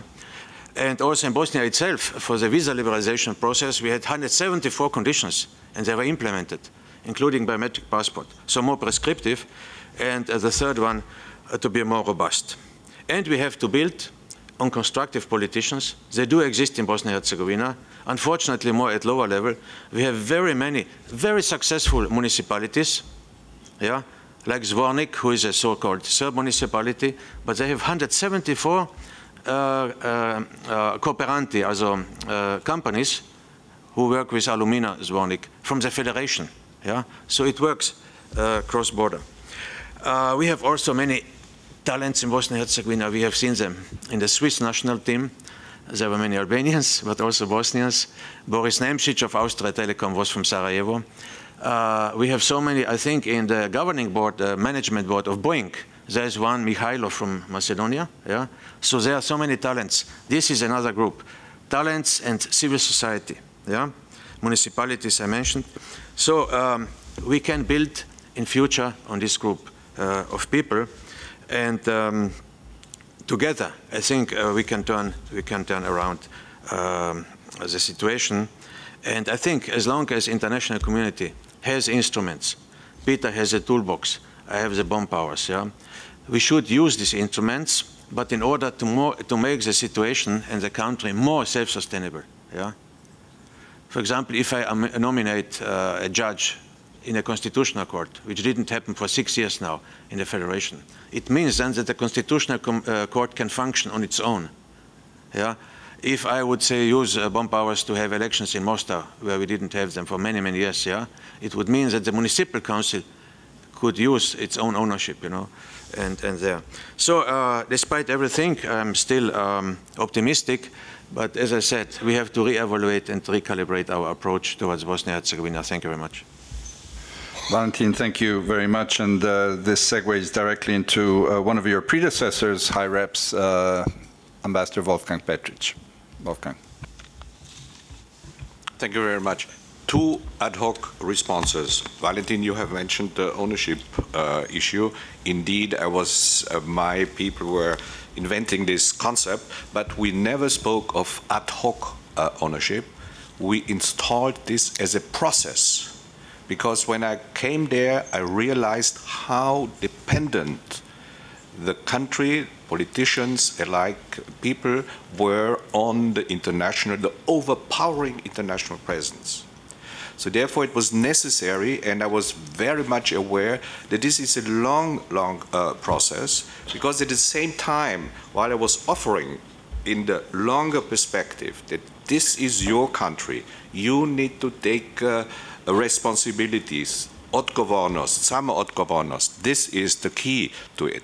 I was, of course, also one of the most interventionist high representatives at the time, and did it where it was necessary. For example, in refugee return. For example, in creating the state-level institutions, which, when I arrived, were practically non-existent. You know, working more towards eventual membership building than just state building. So these are some of the differences. Unfortunately, and this is really what our bosses never understood, we need, if we do something in this region, particularly in Bosnia-Herzegovina, we need more continuity on the side of the international community. Not each and every high representative can have its own agenda, which unfortunately happened. Yeah? And this abrupt stop of the very interventionist Paddy Ashdown, and then afterwards, and Gerald Knaus is the inventor of this concept, Mr. Schwarzenegger said, it's your country, you do everything, you know? So these two extremes do not work. They have to be combined in a dialectical way. This is what I wanted to say. And to Mr. Füle, I wanted to say, well, I see, of course, your job is to deal with the officials. But what will be so much more important now is to have a closer look how the real people, the real business people in those countries, like Montenegro they've mentioned, which is basically captured by three personalities, political personalities, and they have subdivided the whole country. And if you're not part of one of the three groups, you even have to not just, they try to get your business, they also go after your life. And this is something that we need to realize. Just the formalistic part, the technocratic part is the basis, very important. But then to this comes the political dimension and a real political engagement. And sometimes I was expecting that the European Union representatives also go to the people and talk to them, you know, in a discreet way, because some are really, there is a fear factor there that must not be underestimated and that needs to be tackled. So now I come to my hopefully very brief speech. Or intervention rather. Obviously there is a sort of emerging consensus that something needs to be done, but what needs to be done? Business as usual cannot go on like this.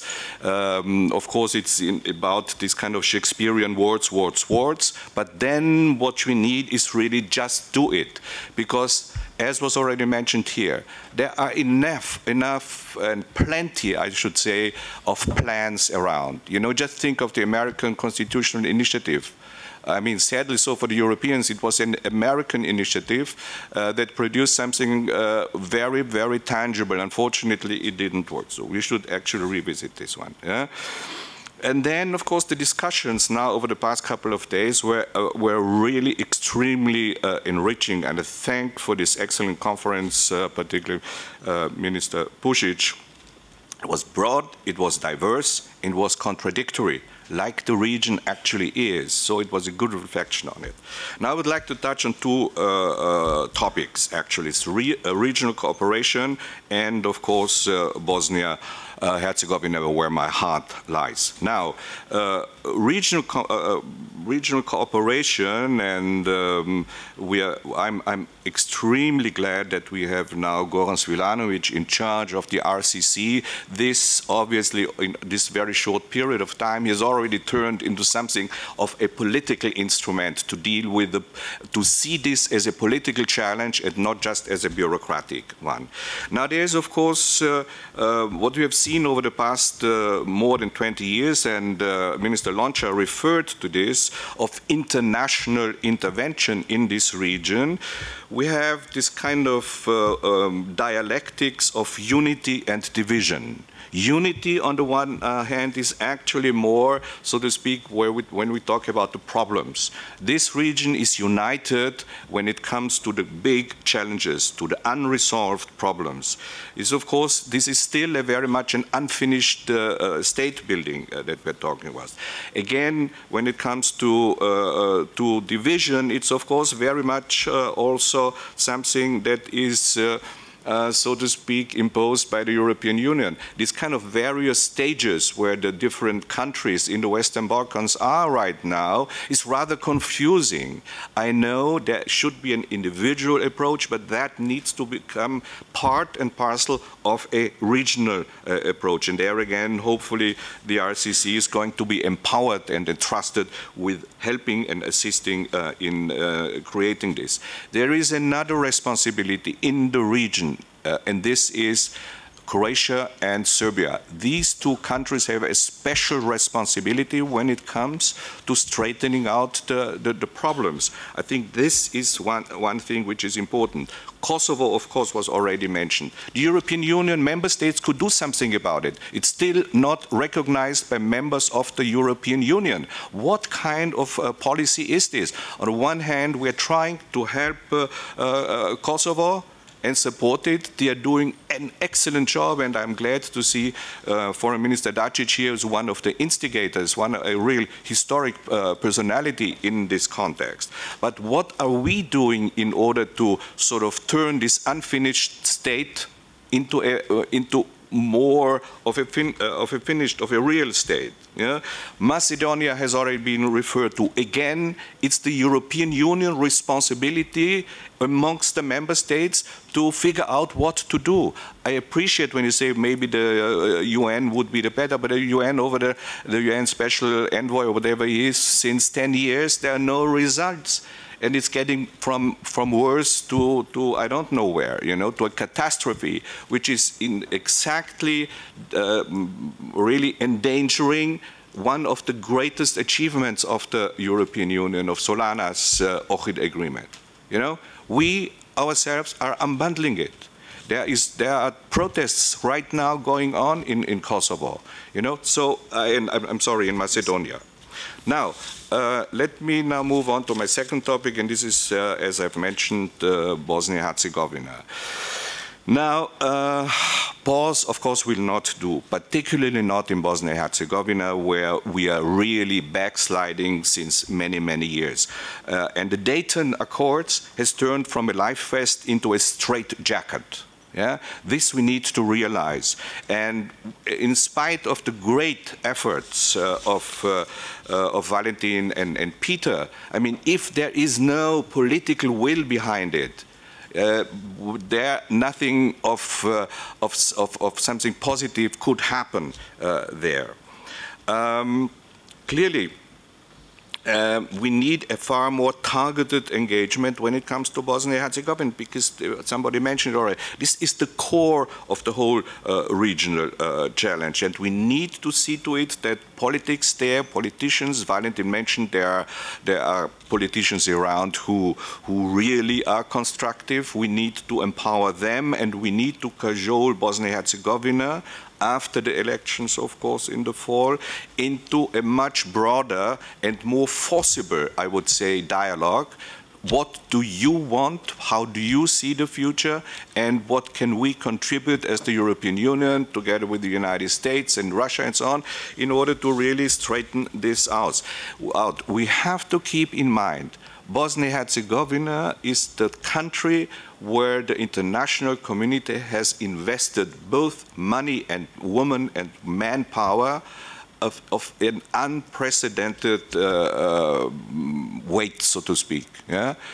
And what is the result so far? It's the weakest of it. So what has happened to the international intervention, to European efforts there? It's not a very impressive result, I must say. Of course, it is also about the international presence on the ground. Is it really the best way that 20 years after the end of the war, a post-war institution, ad hoc institutions like the OHI still around there, signaling that actually we're still in a post-war period? I think there you need to find a solution where a streamlining of the international presence there will take place, a clearer also a way to say what is the job of which organization. Yeah, so that is something that needs to be tackled, I believe, and there are many people around this table who are actually very well equipped to do so. Now, let me conclude, and there's just 6 very short points. It needs a reset. Definitely, it needs a reset. And first, I would say, we have to analyze what has worked and what has not worked and what can be done about this. Like the accession process was already mentioned, I think there we need to have a look at this. The tools that are being conditionality in the Bosnia-Herzegovina, conditionality is counterproductive by now. The leading politicians actually do not want to join the European Union. And our conditions there, 5+2, and I don't know what else, actually are a great shield for them. When they don't comply, they are safe. Because being a politician is one of the safest jobs in Bosnia-Herzegovina. And that, of course, needs to change. And for all this, of course, we need a political will of member states of the European Union and the partners.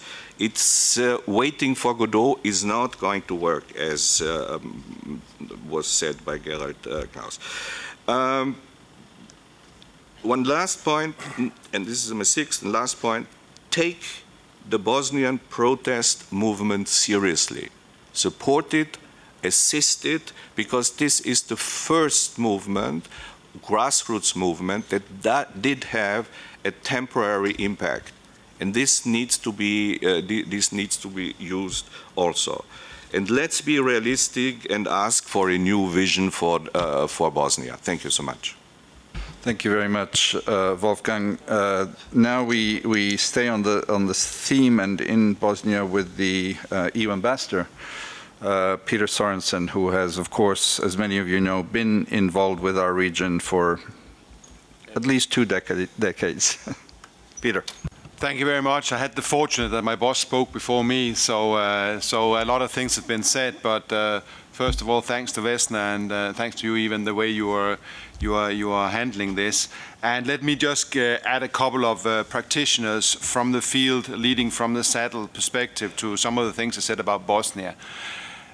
It's first a completely personal note, and it's not because I'm a naive and I'm optimistic. When we say the country doesn't function, that is true in the sense that it doesn't function to its fullest potential. But I was also there during the war, and it functions much better than when I was there first time around. So let me just make that point. It's correct, Valentin, the number plates perhaps is the legacy of the first intervention of mine there, but this is far from the country it was. But it's true, there is an element of life jacket and straight jacket now. There's no doubt about that.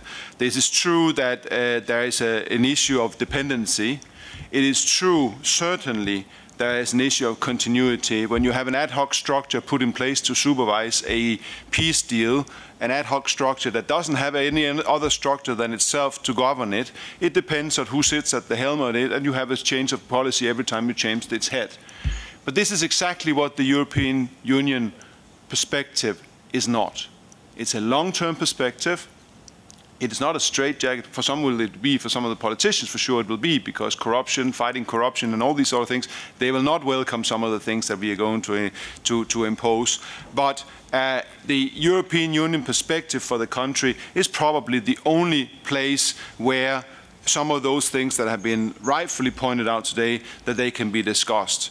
Because, let me just say for a couple of things, facts. The perspective is there, whether we like it or not, political and legally.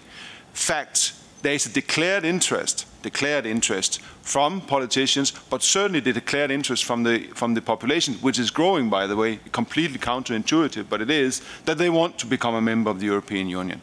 Facts. The political action to support it is lacking. These are the facts. The challenges that we have is a challenge of trust. Trust inside the country that they can do it. Trust inside the country that once they've done it, that they're welcome. And that's probably encapsulates the essence of Bosnia-Herzegovina, this lack of trust. Trust in yourself and trust that we actually will deliver. The last one, let me take that one first. That's the easiest of the two to handle. Because, of course, I recommend very much to read Gerald's papers that he shared this morning with us. There is the issue that, of course, once we do this, are we then welcome? Well, I think yes, there's no doubt about that. But it's true that there is a fatigue out there. There is a apprehension about letting in a basket case, which it would be if we let in Bosnia-Herzegovina as it is today. And in order to avoid that basket case, again, only the European integration process can change that. And it has to happen. Not ad hoc structures like we have done up and until now, but a structure where we put the country into the machinery of an integration, where we take the X-ray that we need to do and we do the reform. But the real problem is not the external trust, whether once we're there, will we then be let in.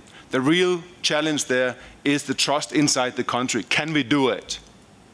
Well, that is the real problem, because we have, let's just take two of the Copenhagen criteria problems we have. We had the one that Stefan mentioned with regards to rule of law, good governance. Sedis Finci is one, but Mostar is an even worse and bigger problem.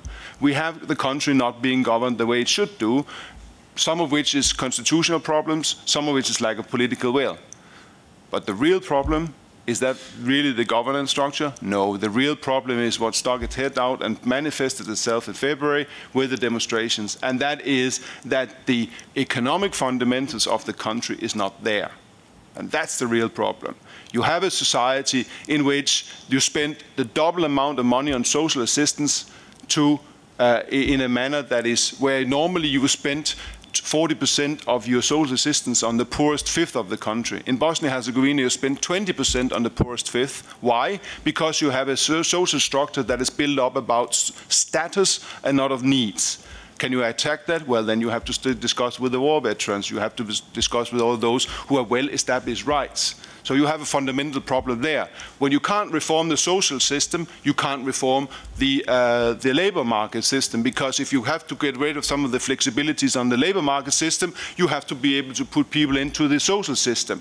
So you cannot move one, you cannot move the next. If you cannot move the labor market system, you can't get rid of the rigidities. Well, people go to Skopje or to Belgrade or to Zagreb to do their investment, because they don't come to Bosnia-Herzegovina, where you have the highest price on taxation on labor in the whole region. And on top of that, you have benefits and rigidities in the labor market that simply make it incompatible, and so on and so forth. So you have a number of things on the economic front, which is much bigger problem, much more difficult to tackle than the constitutional issues that we have been spending so much time, so many years, 7 international attempts to change the constitution, but we have never really gotten to the point where we are focused on the economics.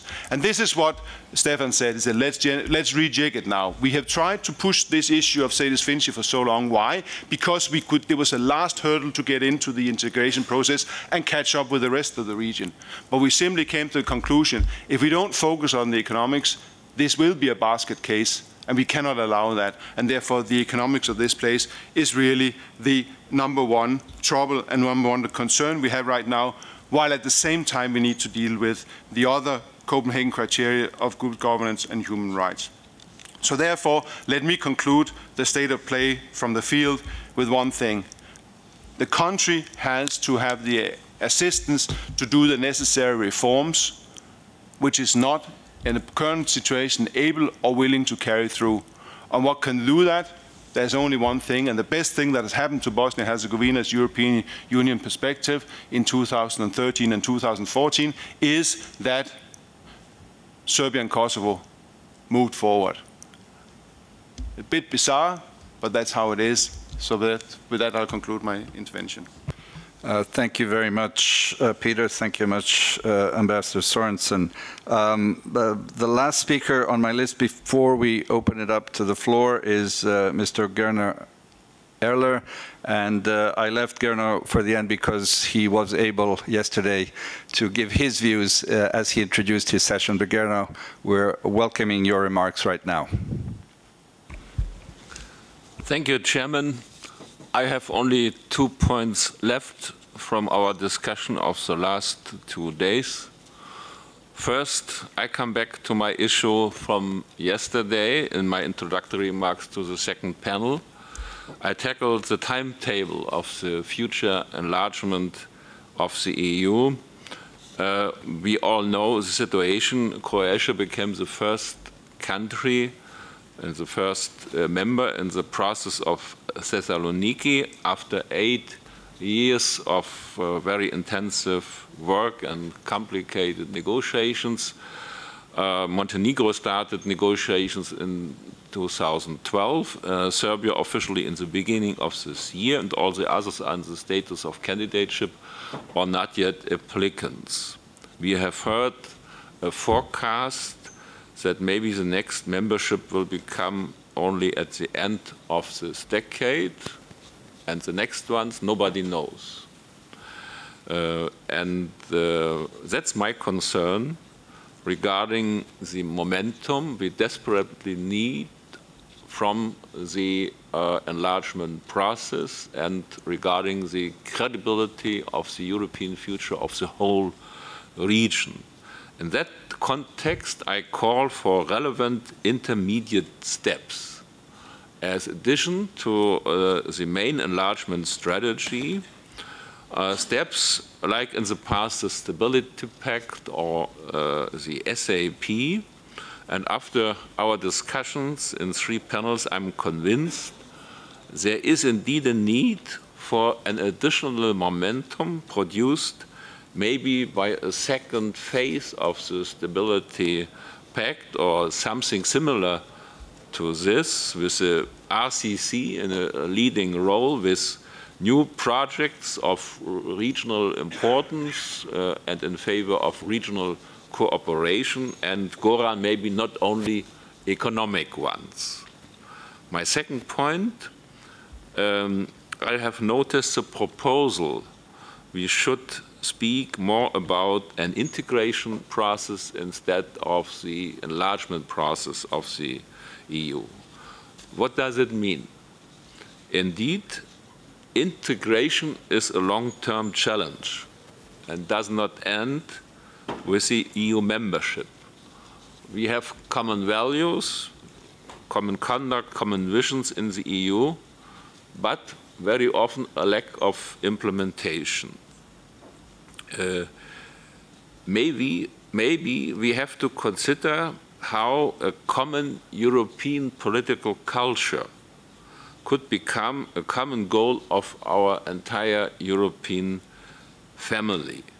Obviously, we need incentives for that, also in countries that have gained the European membership. From my view, that is an important and interesting issue for our further discussions or for our next Croatia forum. Vesna, we all are very grateful for your great hospitality, and we look forward to the next Croatia forum. Thank you. Thank you very much. So that concludes the impressive list of speakers of this panel, which is in fact a round table, or rather the octagonal table that we're at. We have given a lease on life. We have another half hour for this round table until 1 p.m., which allows us to go into a bit of a discussion and a question and answer session. I will first give the floor to our host, Vesna Pusic.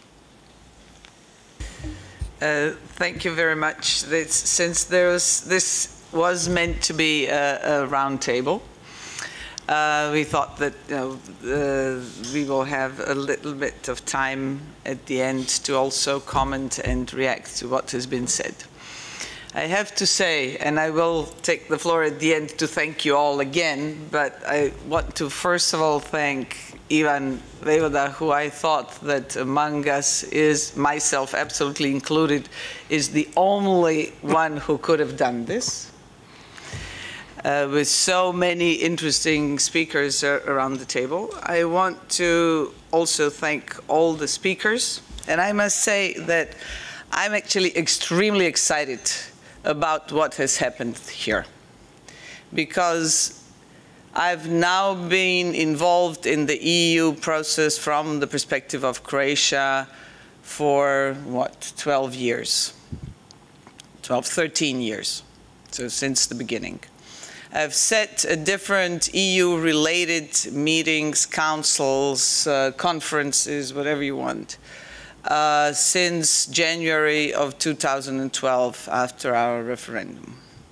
Never ever have I seen politicians, national politicians from member states and or EU officials sitting around the table and listening to the analysis from people who are not elected officials or appointed officials of the European Union, but are analysts, people who represent their own understanding, their own insight into the problems, rather than their countries, their institutions, or anything like that.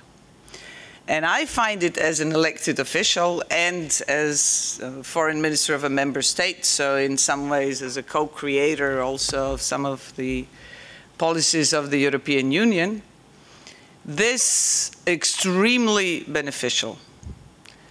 Also to some extent humbling. Because there is, if you're functioning within these institutions for a long time, there is a certain danger of developing a little bit of sort of self-importance and sense of moral superiority. And there is also a little danger of repeating yourself because you're always talking in the same circle and the same people always say the same things, more or less.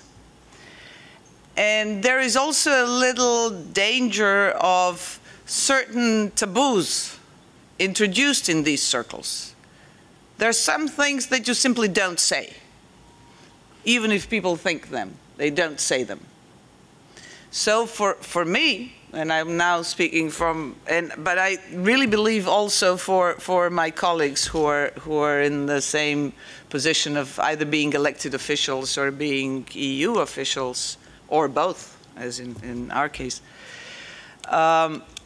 that this has been A, enlightening, B, I think it has been an experience which we should somehow find a way to promote also within the Union, to get a little bit of reality check. And you can agree, you can disagree, you can think whatever you want.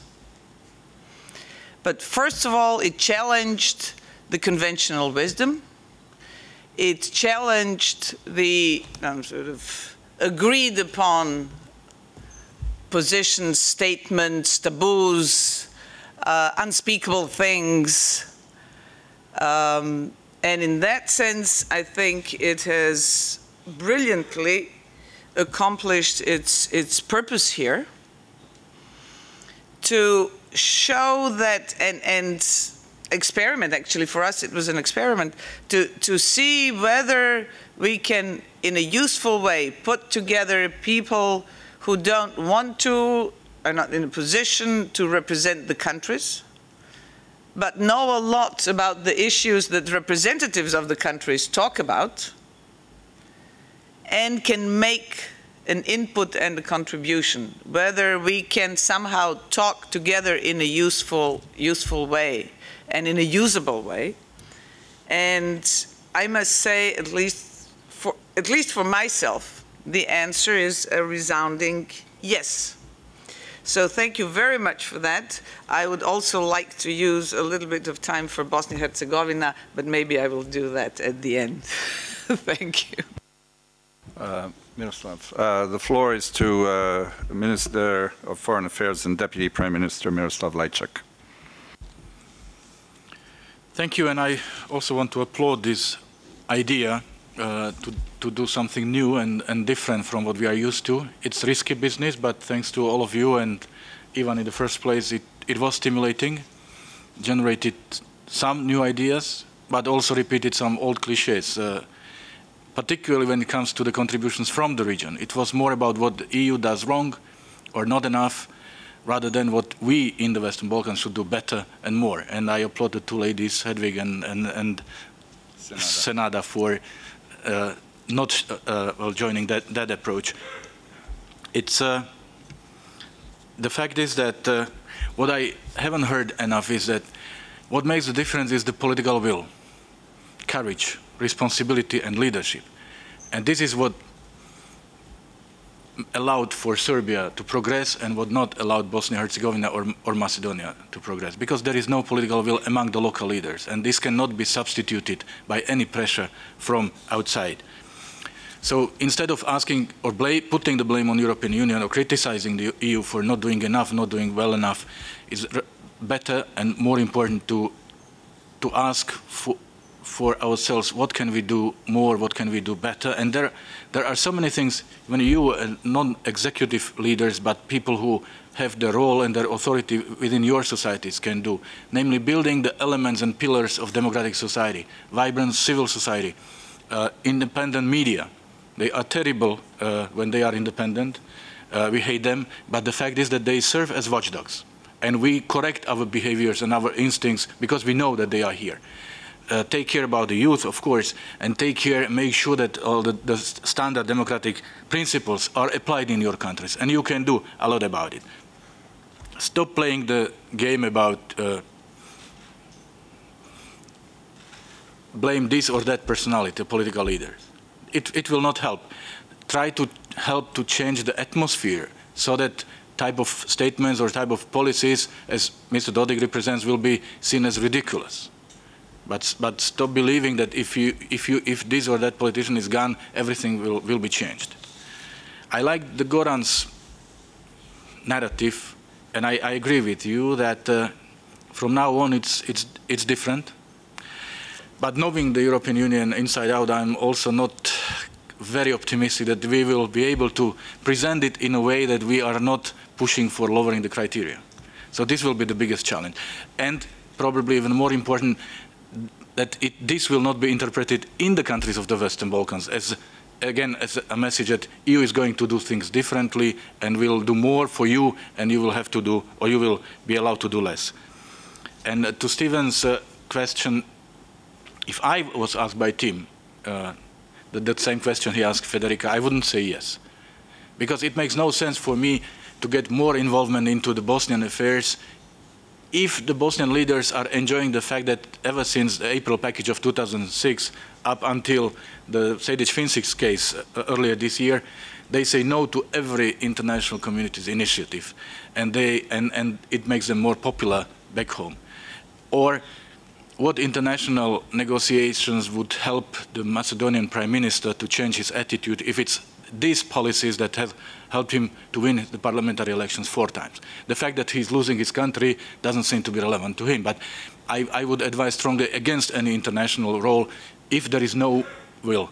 Belgrade, Pristina demonstrated that will. They needed help to bridge the remaining gaps, and they received that help. But Katie did not present a paper and did not ask them to sign up to the paper. She said, I'm ready to sit with you and to help you, but it's your process, it's your ownership, and this is how it works.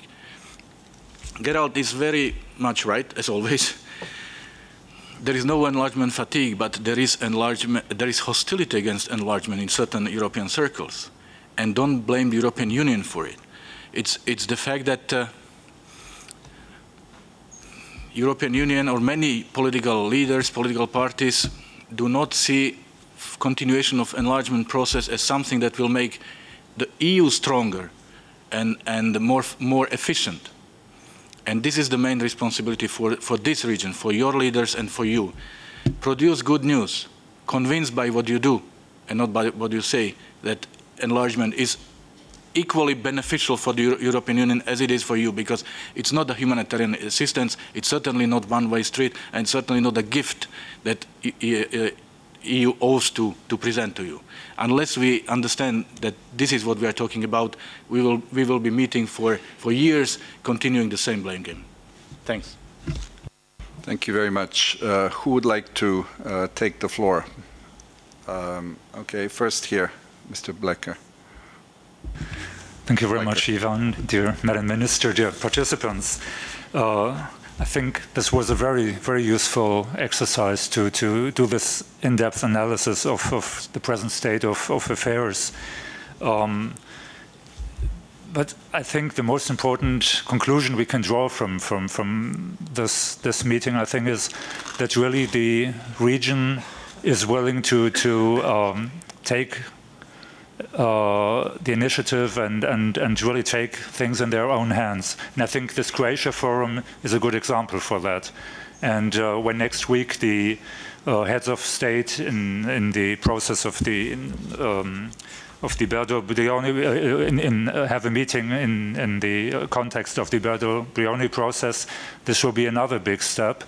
And of course, eventually, we will have a big conference at the end of August in Berlin when Chancellor Merkel invited the heads of government, ministers, foreign ministers and ministers of the economy to also discuss the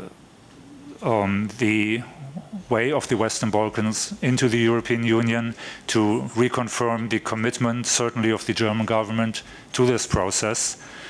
And of course, we've talked a lot today about the difficulties, the difficult internal situation in many Western Balkans countries, the impatience many people feel that the process is taking too much time. But at the same time, we also heard voices that there's less acceptance within the EU among citizens of EU member states for enlargement.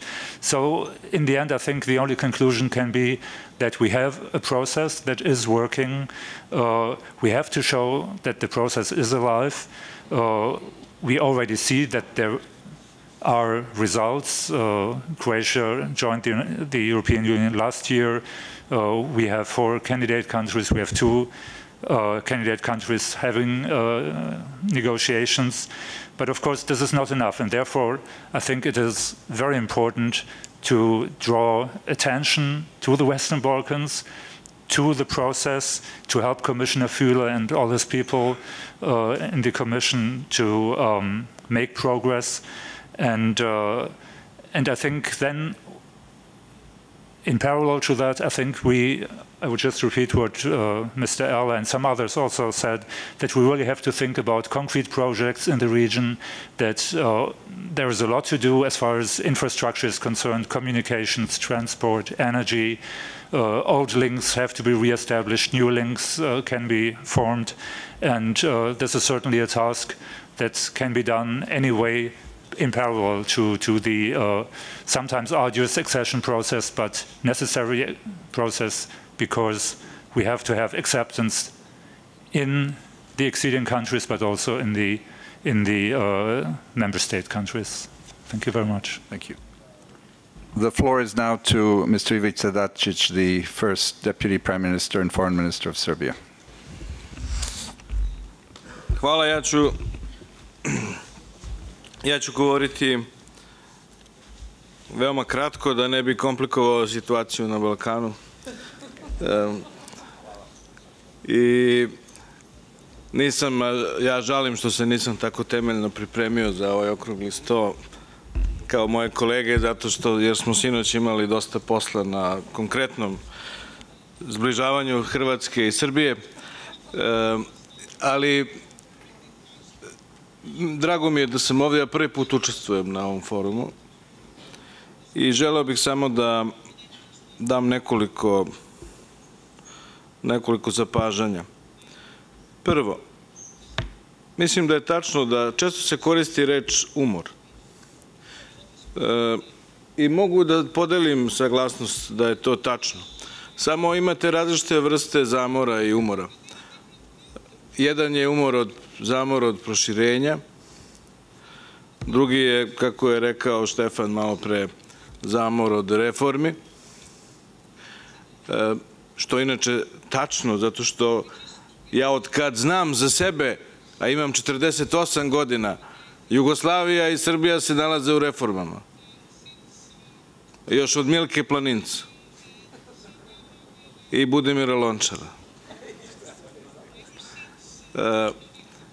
koji je inače moj uvaženi, ja sedim u kancelariju u kojoj je on sedeo 80-ih godina, ali imao sam priliku da pozvao sam i razgovarao sam i sa čovjekom koji je bio ministar i pre njega, još je živ, Mirkom Tepovcem. iz vremena bivše Jugoslavije. Ali postoji i treća vrsta umora, odnosno zamora, koji često, ja mislim da delimo svi. A to je i zamor i umor od međusobnog optuživanja za ono što se desilo. I stalnog vezivanja i življenja u prošlosti. Ni danas nismo uspeli mnogo da se odmaknemo od svega toga. I znate, dok su Nemačka i Velika Britanija i Francuska 10 godina posle Drugog svjetskog rata već napravile prvu onu uniju za čelik, kako se zvala, nama je prošlo ko zna koliko godina, mi i dalje još nismo zatvorili sve te naše probleme. Pri tome, naravno, ne mislim da sad to sve treba zaboraviti, ali mislim da je mnogo bolje da tražimo zajedničke imenitelje za sadašnjost i za budućnost. Inače, od rasprave, od ovakvih međusobnih sada prebacivanja za prošlost i za sadašnjost, mislim da nemamo mnogo velike koristi. Jer na kraju krajeva svaki narod ima vladu kakvu zaslužuje i bira je na izborima.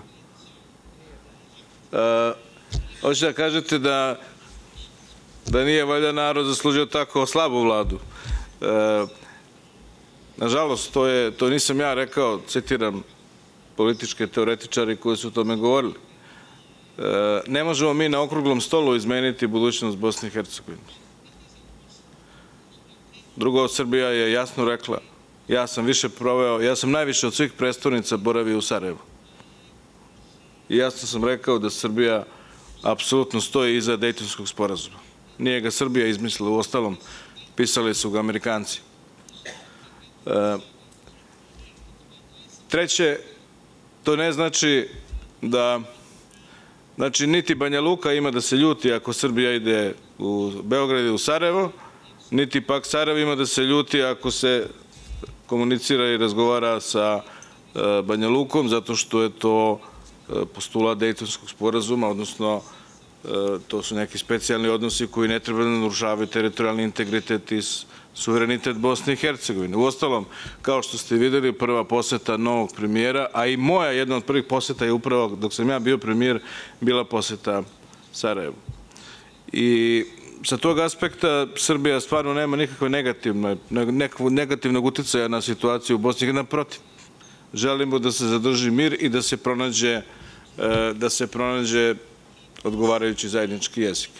Ja sada kad bih hteo da polemišem o tome ko sve ima negativan uticaj u Bosni i Hercegovini, mislim da bi ta lista bila veoma dugačka. I sada kada pominjete Balkan Ekspres, samo vodite računa u kom smeru ide taj Balkan Ekspres. Jer u prošlosti je išao ka Istanbulu. I sada imamo situaciju da Turska želi da ostvari dominaciju, političku dominaciju, naročito u Bosni i Hercegovini. I politički uticaj. I ako vi sad komentarišete stavove neke rečenice iz Beograda, pa kako ja da komentarišem stav mog prijatelja Davutogluja da napad na Sarajevo je napad na Istanbul? Ili ne znam, kritika Sarajeva je kritika Istanbula? Ili kao što ste vi malo pre rekli Erdogana da li je Kosovo Turska ili nije Turska? Ili Erdoganov nastup u Beču, gde je rekao da ste vi Turci koji ste ovde, potomci onih Turaka koji su osvajali Beč, ne znam u kom veku. Ali neće nam to pomoći. Verujte mi, naši narodi se mnogo više vole nego mi ovde koji sedimo. Ja samo pozivam da iskoristimo taj potencijal koji imamo i da nađemo odgovarajuće forme. Nije kriv Dejtonski sporazum za loše odnose u Bosni i Hercegovini. Nije kriv Ustav Belgije zato što nema vlada Belgija nema vladu godinu dana. Ovdje je reč o nedostatku političke volje. I ako hoćete da me kažete, da me pitate kako je došlo do potpisivanja Briselskog sporazuma, šta se to u Srbiji promenilo? Šta se promenilo? Ništa se nije promenilo. Promenila se politička volja da se to uradi. I To je omogućilo Srbiji napredak u evropskim integracijama. Ja zato apelujem na sve da shvatimo da je tu samo pitanje političke volje kod predstavnika različitih naroda i država, da li ćemo taj posao uraditi ili ne. Da li je taj sporazum bio idealan ili nije, znate, pitanje je sada veliko. Boris Tadić, koji je bio predsjednik države pre moje vlade, je meni zamerio što sam potpisao Briselski sporazum. Smatra da bi on postigao bolji. Ali imao je dovoljno vremena za to. U politici je vreme veoma važan faktor. Mi nemamo više vremena za čekanje i zato su nam potrebni ne jedan korak napred, nego jedan ogroman korak napred da bismo nadoknadili sve ono što smo propustili. A kada je reč o privlačnosti Evropske unije na našem prostoru, pa ona nije ni malo manja nego u nekim zemljama Evrope. U Srbiji je ona na nivou Velike Britanije. Takođe, u našem parlamentu nema ni jedne stranke koja je protiv Evropske unije, za razliku od parlamenta tih država o kojima govorimo, koje su članice Evropske unije. Tako da, ovde uopšte nije reč o tome da sada pada privlačnost Evropske unije u našem prostoru. Ovde je reč o tome da ljudi godinama samo slušaju o tome i ne vide nikakvu praktičnu korist od svega toga i samo kada stalno govorite o nekim ciljevima koji su pokretni, ne znate više kada ćete do njih doći. U svakom slučaju mislim da je dobra stvar što mi imamo zajedničku donatorsku konferenciju Srbija i Bosna i Hercegovina 16. jula u Briselu i to ona nije, bez obzira što bi neko možda rekao drugačije, ja mislim da nije ovde interes da se prikupi što više para, koliko je interes jedna simbolički pokazana politička volja da zajednički nastupimo. Samo mi je žao što moraju da nas nesreće i prirodne katastrofe ujedinjuju da zajednički nastupamo. I zato sam radostan što sam ovde i nadam se da smo sinoć malo više doprineli zbližavanju naših naroda i to upravo ovde u Dubrovniku koji je naravno bio meta i bombardovanja i uništavanja, što naravno Srbija apsolutno osuđuje. Hvala. Hvala vam, gospodine ministre, hvala vam Ivice i sigurno je da su granice pomerene sinoć u dobrom pravcu. The floor is now to, I think, point of view. For Mr. Murat Esenli. Thank you very much, Mr. Chairman. Well, I would like to first of all thank our very generous host for the great hospitality extended and the very stimulating environment here. Well, in broad terms, we have to focus on the following 5 points. Of course, you would sympathize with me that it's not easy to be original after hearing so many distinguished participants who have incredible experience in the field, but I'll give it a try and I hope you would be able to bear with me. First of all, I think the psychological aspect is very critical, and for the essential social embrace of the process of integration, which is currently arduous, and I hope we would take the necessary lessons out of making it not terribly onerous. And I think if we could really pay attention to this aspect, we would be able to maybe speed up the whole integration, and then the society would be probably more involved in it. And the other thing is that it has been touched upon, the self-confidence aspect. And I think we need to do whatever is necessary to give a certain boost. The second aspect is that the clarity of rules. I think this is very critical, and the requirements should not become impediments.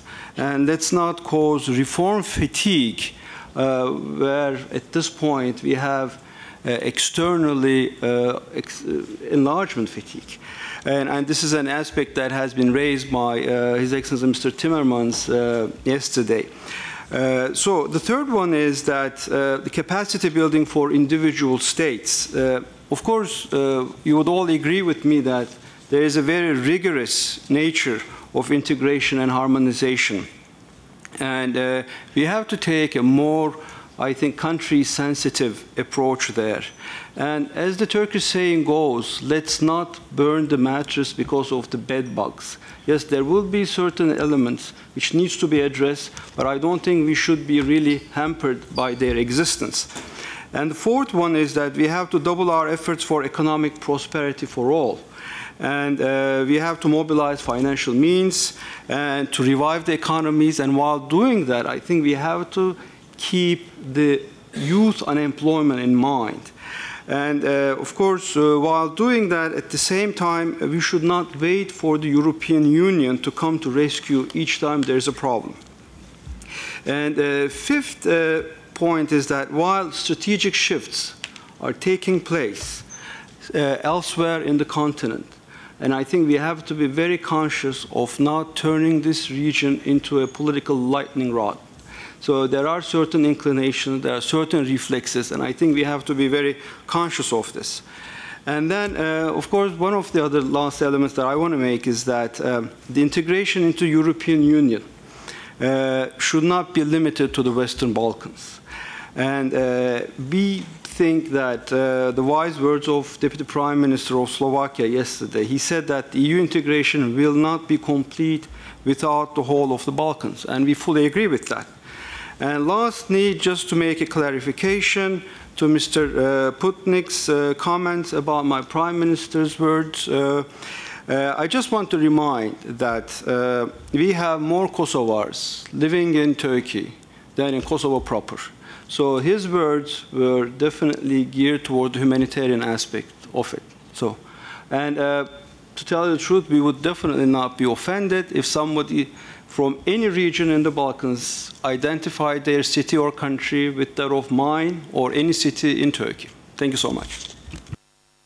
Thank you, Mr. Assendi. I do have to apologize to all those who asked for the floor. I have one final speaker because we are at 1 p.m., which is the allotted time, because many people have to leave and have something to eat before that. But the final speaker is Mr. Meshkov.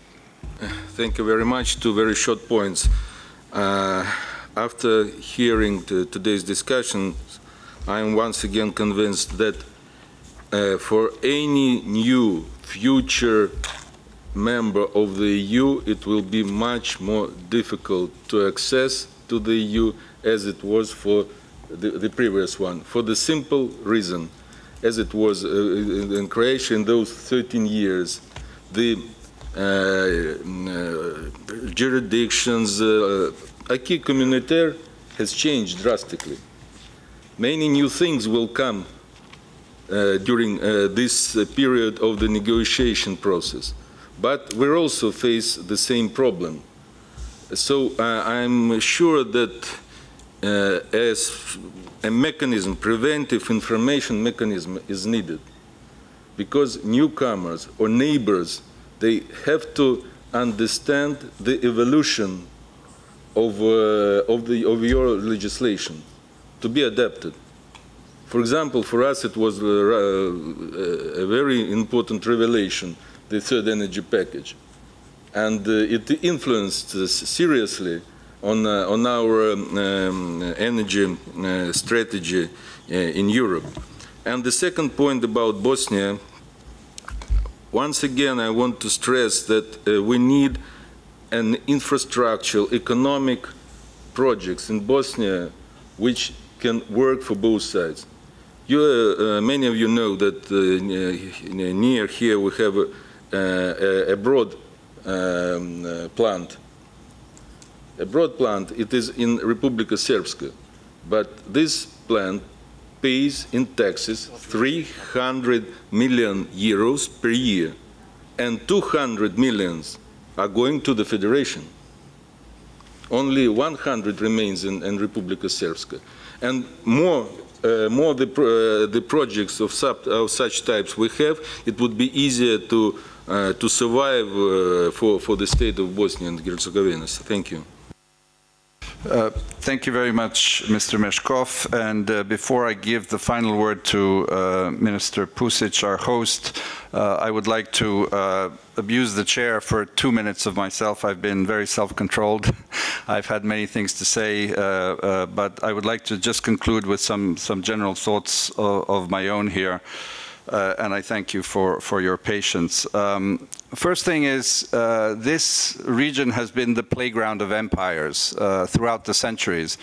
And for the first time in history, we have the chance to choose by ourselves without imposition from any empire or any force now that communism has disappeared. And the fact that we are choosing by our own free will to join the European Union, and some countries, of course, to join NATO or have already joined, is, I think, quite a unique historical experience. And so this commonality of view is something that underpins all the efforts and, of course, the challenges. And the fact that the people are demonstrating throughout opinion polls the desire to join is, for me, simply the confirmation that they understand, not in some idealistic utopian view about the European Union, because they read the papers as everyone else does. They simply realize that there's a little more predictability, a little more certainty, and a little more prosperity if you join the club of 500 million people of 28 member states. And when we all join, and we will, I'm sure, this region will represent 2% of that population. But it's really about a vision of society, the model of society, the values of rule of law, and the fact that the individual, the citizen, is the one who has the empowerment and not the government. The governments are there to serve us. And as people have stressed, we need to fight back the tendency of backsliding and authoritarianism that appears in all of our countries and in some of the member states, frankly.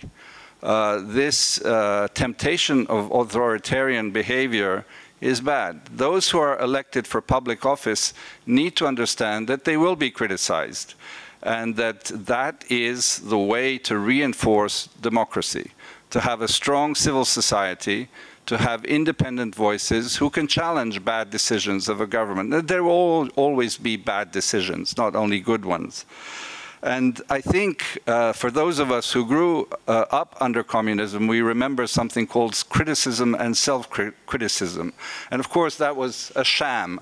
It was not the right thing. It was a pretense of having a debate. Now, those of us who have fought for our freedom, and those of us who are from Serbia, we fought 10 years and even before to rid ourselves of our authoritarian ruler, Slobodan Milosevic, in free elections. Purposefully, we chose to do it peacefully because we knew that a peaceful political victory over an authoritarian ruler would create the base for the future of our democracy. No other way was possible. So we need to jealously preserve that space of freedom, of civil society, of free speech, of freedom of association. And of course, it is not easy for politicians, we completely understand that, to be criticized. But to have a free media that can tell us citizens what is going on is the way forward. And so, again, that temptation of authoritarianism is the very danger one that we need to fight back on. And I think we are. We can read in our newspapers, we do have media that tell us what is going on.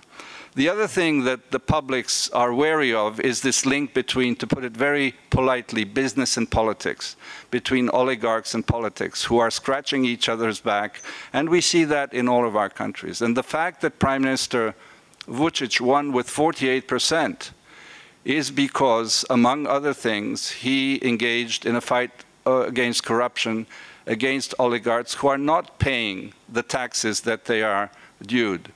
Is everything perfect in that fight against corruption? Of course not. Is everyone targeted who should be targeted? No, of course they aren't.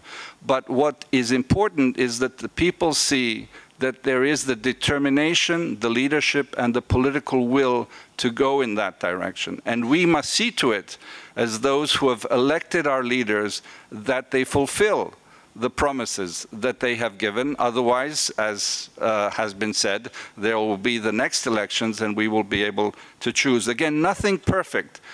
As we know, and I will repeat the cliche, democracy is the most imperfect of all systems, or rather the least bad of all systems. And that's the one we want, and that's why we do want to join the European Union. Final point on these social issues, the social question. Those who have studied political philosophy and the democratic revolutions of the 18th century know that they are always triggered by hunger, or in modern days by unemployment, or by not being paid a salary. And I don't think it will be enough for leaders in our region to say, like famously Marie Antoinette said, if you don't have bread, eat cakes. That will not do. And that is why what happened in Tuzla, whatever the background, and there's so much talk about the political background, the manipulation of the social unrest, we need to heed the fact that people will not go into the street for nothing. They will go into the street because they're hungry and they cannot put food on the table. So the issue of unemployment, the economic issue that we have talked about here, must be part of the equation, because we can have the most efficient state, which we need, we can have the most vibrant civil society, but none of that will help if people do not have enough to put food on their table for their family. Finally, once again, huge thanks to Vesna Pusic, my friend and colleague from many years. It is great that you have brought us so-called independent voices around the table. I do hope that we have a follow-up, because we meet in other venues, but obviously coming to, as Madame Fu Ying, citing Bernard Shaw said, this paradise on earth. Thank you very much. Vesna.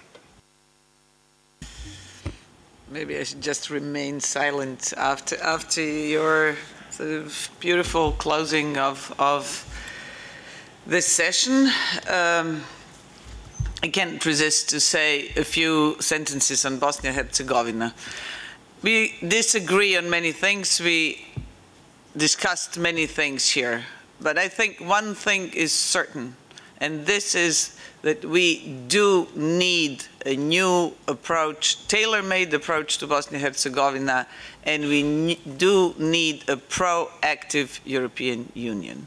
Not because Bosnia-Herzegovina deserves it, or because they've met the criteria, or whatever, but because we need a European functioning state of Bosnia-Herzegovina. This is what we need, and this is our interest. And there are many people around the table here who've put a lot of work, effort, thoughts, courage, whatever, into that. And we will continue.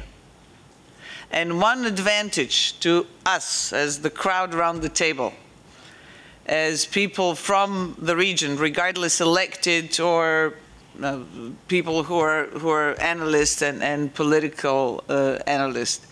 One advantage of Croatia's joining the European Union is that, in some sense, European Union now has become us. It's not only us and them. There is the European Union, and here are us, the region. No. Them has also become us, and we should act on it, because we also influence the decisions, influence the policies of the European Union, and will and shall do so. This is what I just wanted to say. Thank you very much. I am using this opportunity not only to close the, this year's Croatia Forum, but to thank absolutely everybody who participated in the panels, who participated in today's roundtable, all the moderators who were here. I must say that I personally also had great fun and was very interested in everything that was going on, which shouldn't be the case because the organizers should be worried all the time, but it was so exciting that I really enjoyed myself here. I want to thank the mayor of Dubrovnik who joined us and helped us put the whole thing together. I want to thank the Luksic group in whose hotel we are actually staying and having this event. I want to thank the people working in this hotel for being great and helping us, not least last night. And I hear there was some intensive bilateral communication until 3 o'clock in the morning. I want to thank the Klapa Sveti Juraj of the Croatian Navy. And certainly not the least, I want to thank my colleagues, staff, friends at the Ministry of Foreign and European Affairs who have been, there were people from the absolute beginners to senior diplomats who were prepared and who actually did the jobs, from liaison persons to people preparing background documents, talking points, bilateral meetings. Thank you guys, you were great. Thanks. Thank you very much.